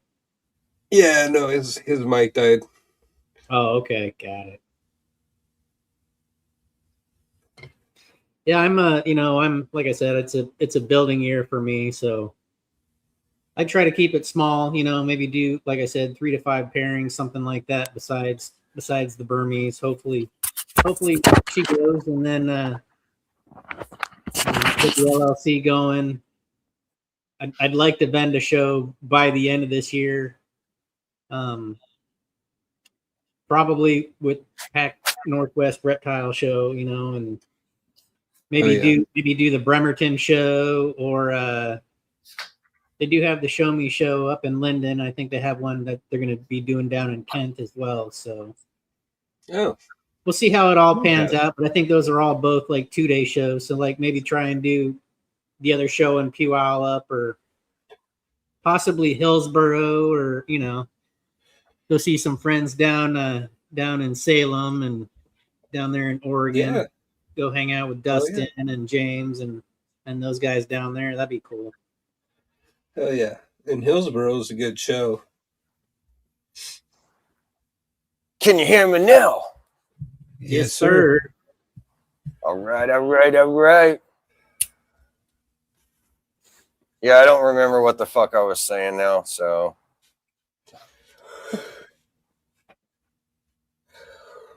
Oh, man. Yeah, I was going to ask you guys, what if you could get, we're going to be shutting this down here in a minute anyways. If you could get, and anybody, you guys all in the chat, the 6 of you left, you guys all rock and kick ass. You guys could answer this too. All those West Coasters. Appreciate That's right. West Coast in the house. We definitely appreciate all you guys. Brave, you had a chocolate mouse for dessert? That's crazy. What's wrong with you? No, I'm kidding. I'm not illiterate. I could read. You got a chocolate mousse. That actually sounds really good, Brave. That sounds bomb, man. I had if you guys get a chance, there's 2 things that's bomb. I bought 2 of them yesterday. They had them for $1 at the what do you freaking call it? Something hour, happy hour. At Taco Bell, I bought well, they're like smoothies. They're the ice shake things. It's birthday cake, something birthday cake.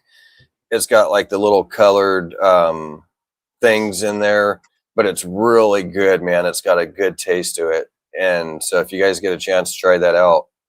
And also they got salted caramel churros, and it has like the Cinnabons they have there with that creamy filling. If you guys have had those, you'll know those are bomb. But inside the churros, it's like that creamy filling that they put inside the Cinnabon. They put it inside the churro. It's a salted caramel. It's really good. But my question was, what do you guys, if you could get a gene right now, just one gene, doesn't have to be nothing expensive, what ball python gene would you get that you could add into your collection?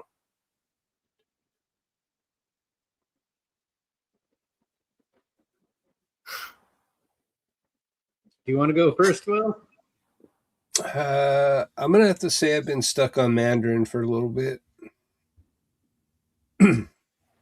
What if you're already getting that though?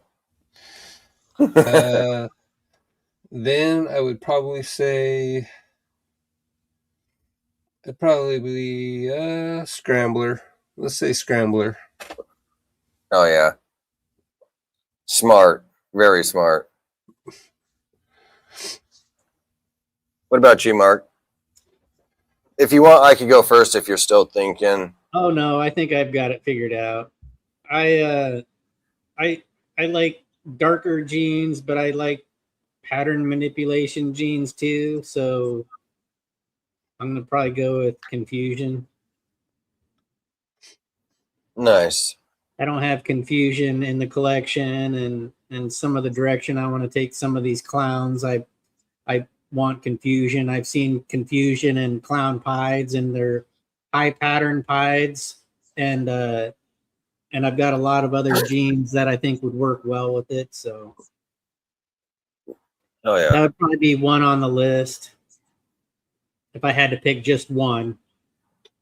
Yeah. I like acid too, but I think the confusion would work better, you know. Yeah, I like both acid and confusion. I have acid, but I think they're both amazing genes and love them.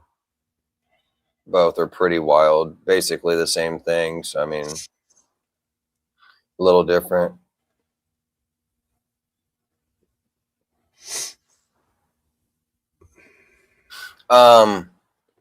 It's tough. Like, so all those you guys said are actually very great answers.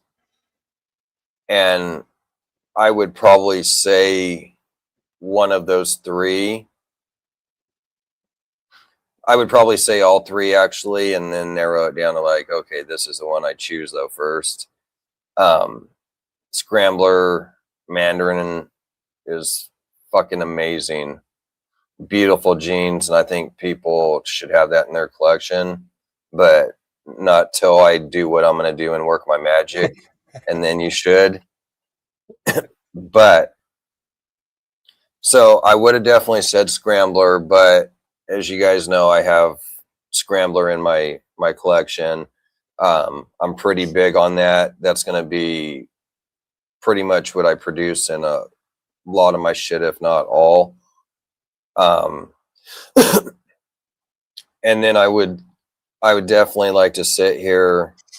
Well, that sounds good. I'm gonna have some salted caramel ice cream later.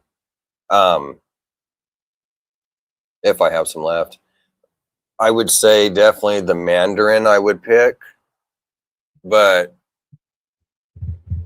the problem with that is like I told Will, I was like, well, what if you're already getting that? You know, that kind of doesn't count because you're getting it. So I've got Mandarin coming, so I can't say Mandarin, and I would say confusion, but I'm getting a Mandarin confusion, so that doesn't work out. Oh, just rub it in our faces, man. So you'll be having the Scrambler soon and the Mandarin and all that. So there's a lot of genes, I'm sure, as you guys could have, and anybody else out there could have picked a lot of genes out there. I would have to say Mario is probably one that I would definitely like to add in my collection for sure. That's one that, like I told you guys, I'm down to like, well, I had 2 snakes that are coming my way that I'm collabing or I'm doing a trade, and that knocks out the Mandarin confusion and even the disco. So with the few that I had picked, the 3 snakes that I'm going to buy this year, and I bought one on a payment plan, so I'm down to 2. Mario is not on there, but Mhm. that would be the 4th snake that I get. So after these couple that I pick up, I think that would be like pretty much next, or the one after that on my list. Mario would be the next gene you want on your list. Yeah, it's definitely 4th or 5th coming up. So yeah, I've been really impressed with HRA and some of the combos that I've seen with HRA, and as well as that Jungle Woma. Like I saw that, and like I've seen the super form. They call it Puzzleback, but I've seen it in Clown, and it looks just as good as like DG. Yeah, right. But only in the super form, like a single copy. It's not as appealing. Yeah, The super form is nice. And that's what sucks sometimes is fucking like you'll have something that isn't that great looking, but with the super form it looks amazing. But then vice versa. There's stuff that you get that looks great in just this the single form. The heterozygous. Yeah, but once you go into the super form of it, it's like, damn, that thing looks like shit. Fucking, it's not what I was expecting, or it's doing too much. It's like there's sometimes that like I like stuff to kind of overpower. Like I personally like pattern and crazy wonky pattern. I like everything, but that's like the thing I really like. And I like sometimes going into stuff that takes the pattern. You'll see a lot of color saturation and shit like that. And that's kind of cool. And I don't mind having a little bit of that, but I don't like it too much. It's like, it's kind of like you have this all black snake. Yeah. But you can't, and it's got Stranger and it's got Hurricane and this in it and Yellow Belly, but where the fuck is it? You can't even see it because it's completely black. Like, it's no different than a damn bell. You got this all white snake that you can't, at least a bell, you could put a black light on it and see the pattern, right? But even that, then that kind of defeats the purpose. Like, you're not here to just put a black light on your snakes. Like, you want to be able to, walk right in there and everybody just see it. But I mean, I like them. Don't get me wrong. I would take, just like I have a bell up there. She's obviously lesser because she's a bell, so she's lesser. But she could have fire, pastel, and clown in her. So it's like, there's some other stuff, but I mean, I would take, just like I'm not really going to breed her, I would take an all black snake, but it kind of defeats the purpose of having all the pattern and everything, to have like one or two, like, okay, yeah, that would be pretty neat. But after that, it's like, well, I want pattern and stuff. There's no need to have 10 of these things. Or I'm still waiting for somebody to make that, like that all red, ball python, just to see what it would look like, or what the combination to hit that would be, like eventually, man, I think it can. And it may not be it might not be fire engine red, right? Obviously, but if you could hear, I think you can though pull off a red snake. It just, like you said though, it's a matter of the combination that's going to cause you to be able to hit that. Somebody's going to hit it eventually, and it'll be cool to see it, right? Oh, for sure, man. I would like to see it. I mean, if we could hit all the colors out there, right? Let's see a pink one, a blue one, a green, purple. Let's see it all. I'm going to make a purple one. I know, man. You can. I knew Will was going to pop in there when I said purple. I was waiting for it. I was like, Phantom and Butter makes some nice purple passions, right? And that's the thing. You can take stuff that's kind of out there that's already been done and kind of help advance and use it. Yeah, tweak some stuff in there to help it more. Like, put a different team that you might think complements it or brings out a different color or pattern even more so than the original. Yep, exactly. Like, I was talking to somebody and I was like, yeah, I'm working on doing me a blue snake. And they're like, oh, that's been done before. And I was like, well, yeah, I know because I got it. But I got stuff that I'm doing with it too. So it's like, just be prepared. I'm working on some stuff. Not saying that it's going to work. You know, it might not work out how I planned. You know, it could be a complete failure. But all I could do is sit here and try to do what I'm going to do. And if it all works out, you know, hopefully, then boom, success. There we go. If not, well, hopefully I didn't get too deep in it. And I've only got maybe one clutch, you know, that it's like, well, either hopefully I'm able to get rid of these, or if worst case scenario, well, then I'm just sitting on some ball pythons, a few extra babies for 20, 30 years, you know, until I can get rid of them or something. But I'm sure somebody will take them eventually, give them, you know, give them away, or like Mitzi, she said, purple, purple, purple. And it's, you know, it's funny, dude, because that's actually like, so when I was a kid, man, my favorite color growing up through my whole childhood was green. And then once I hit 17 years old, I changed to my favorite color was red. And then when I hit 20, like probably 21, 22, somewhere right in there, I started liking blue. And then so I turned 45 here in one Wednesday. So for the past like 25 years or whatever, you know, I've liked the color blue. But like my dad though, like his favorite color is purple. And so like Will, you know, they both like purple and everything. In fact, my dad's Harley, he has an old panhead.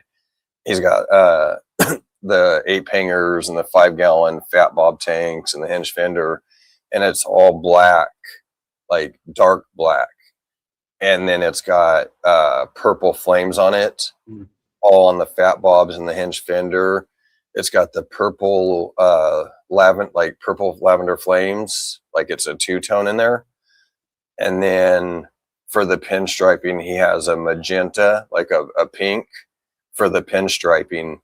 And it's pretty badass, dude. Like I'll have to show you a picture. In fact, I need to go out there and clean it up and get that picture of it, and I'll show you. But it's pretty cool, man. It's badass. Oh, yeah. It was done legit. Duval, what's up, buddy? How you doing? Mike's still up. Mike's in Michigan, right? He's still up. Mike's gangster. He's always up, man. Nice, Mitzi. That's awesome. Yeah, blue's my favorite color for good now. I'm not changing it. I mean, in all fairness, though, I mean, blue's my favorite color, but appreciate all colors, man. I think, like, even pink, like purple, pink, red, green, like, they're all awesome. I mean, but I also, as an artist, though, too, I draw and pinstripe and airbrush. So, I mean, I guess it's just kind of natural to like all those colors in a way. I mean, in fact, pink, honestly, pink is one of my favorite colors to use, especially like with pinstriping. I've done quite a bit of pinstriping with the pink. It's just, especially like with baby blue and pink or some of the other colors, man, it's really fun to work with. Like, I don't know, I like it. It's a pretty cool color, especially for the cancer stuff. Like, I want to do like a cancer ribbon.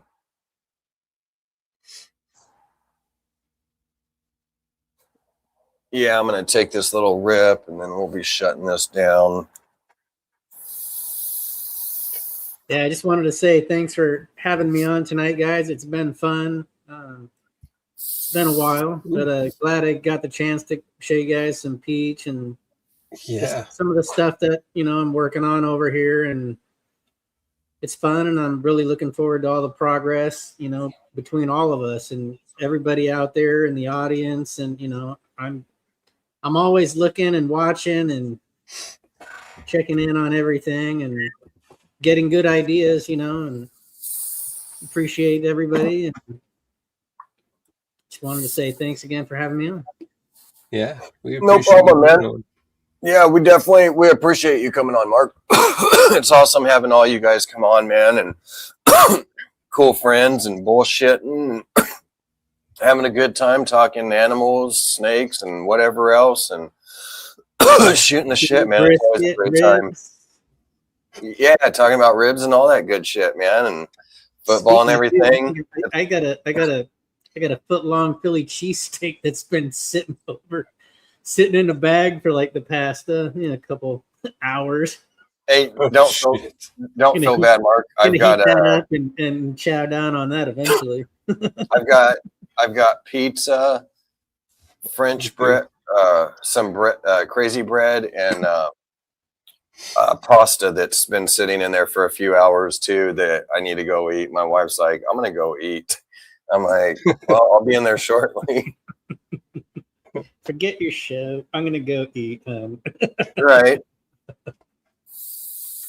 Yeah, it's awesome though, man. Talking with you guys, like what everybody's working and doing, but it's definitely fun. And like I said, I can't wait to show you guys, man, what I'm working and doing more of. And you guys get to see more than, people that watch get to see what I have behind the scenes. But yeah, it'd be nice to finally come out with it and see it, instead of just talking about it, like actually saying this is what I got and produced. So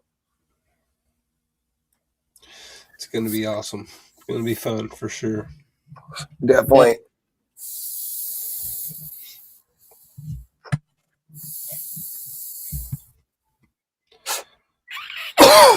Oh man,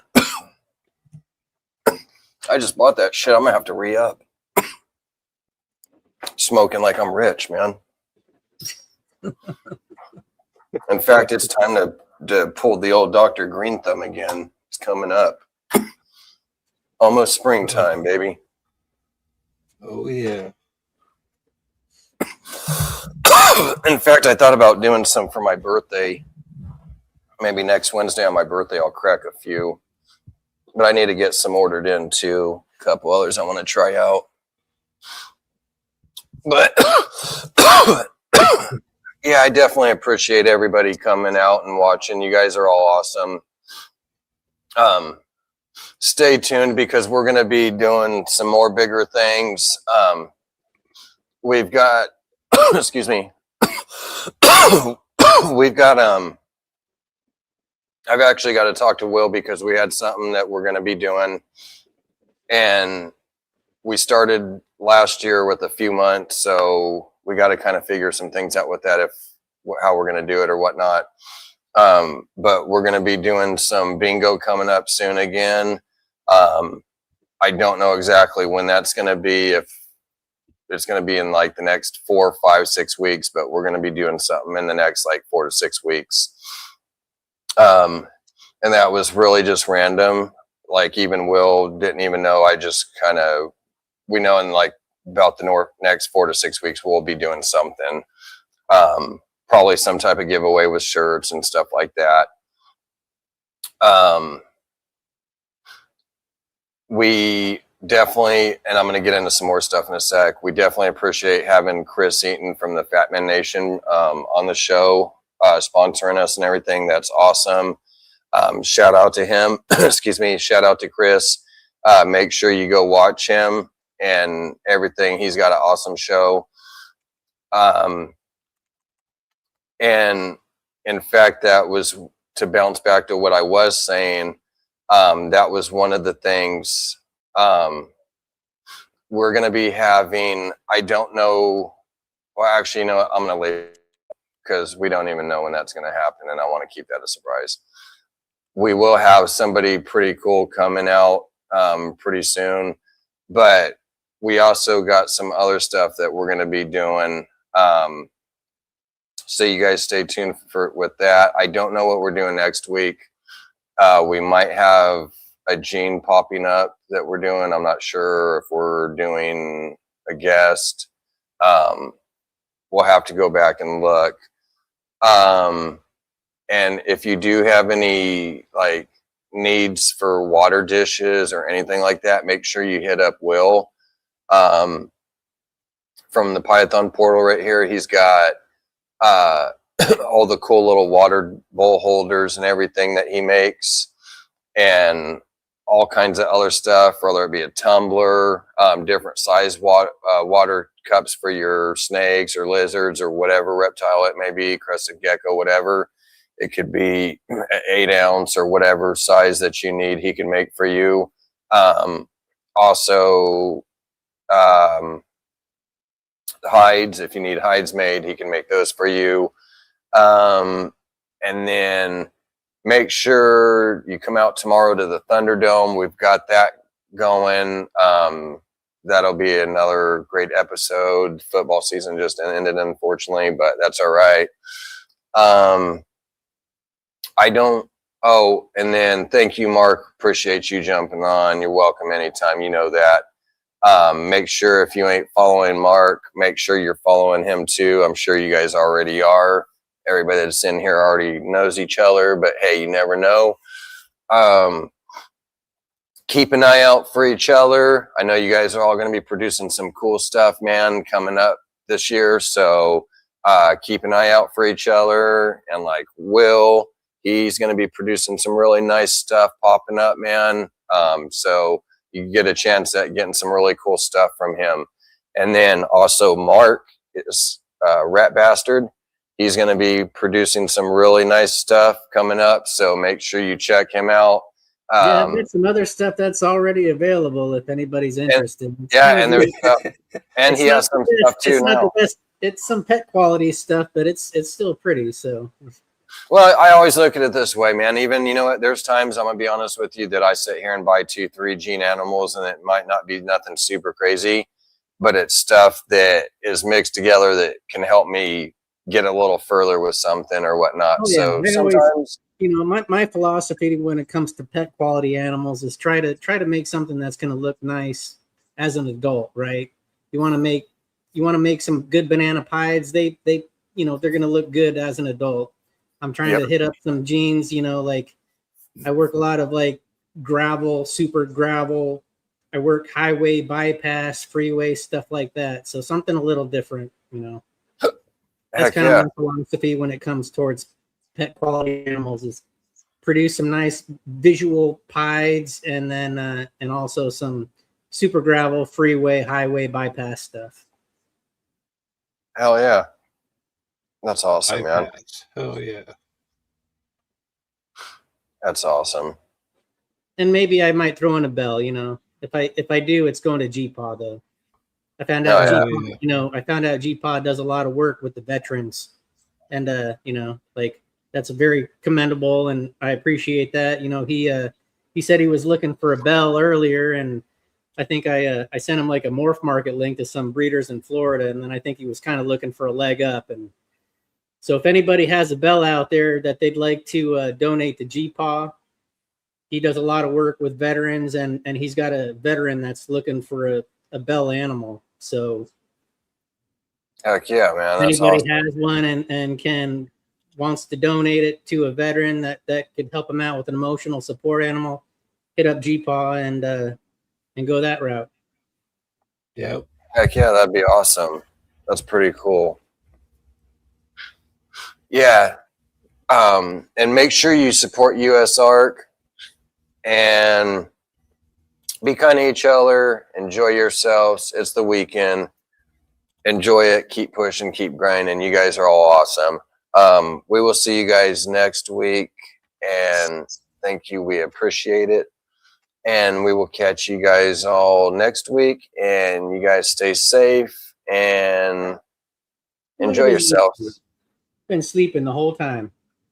Right? Just sleeping.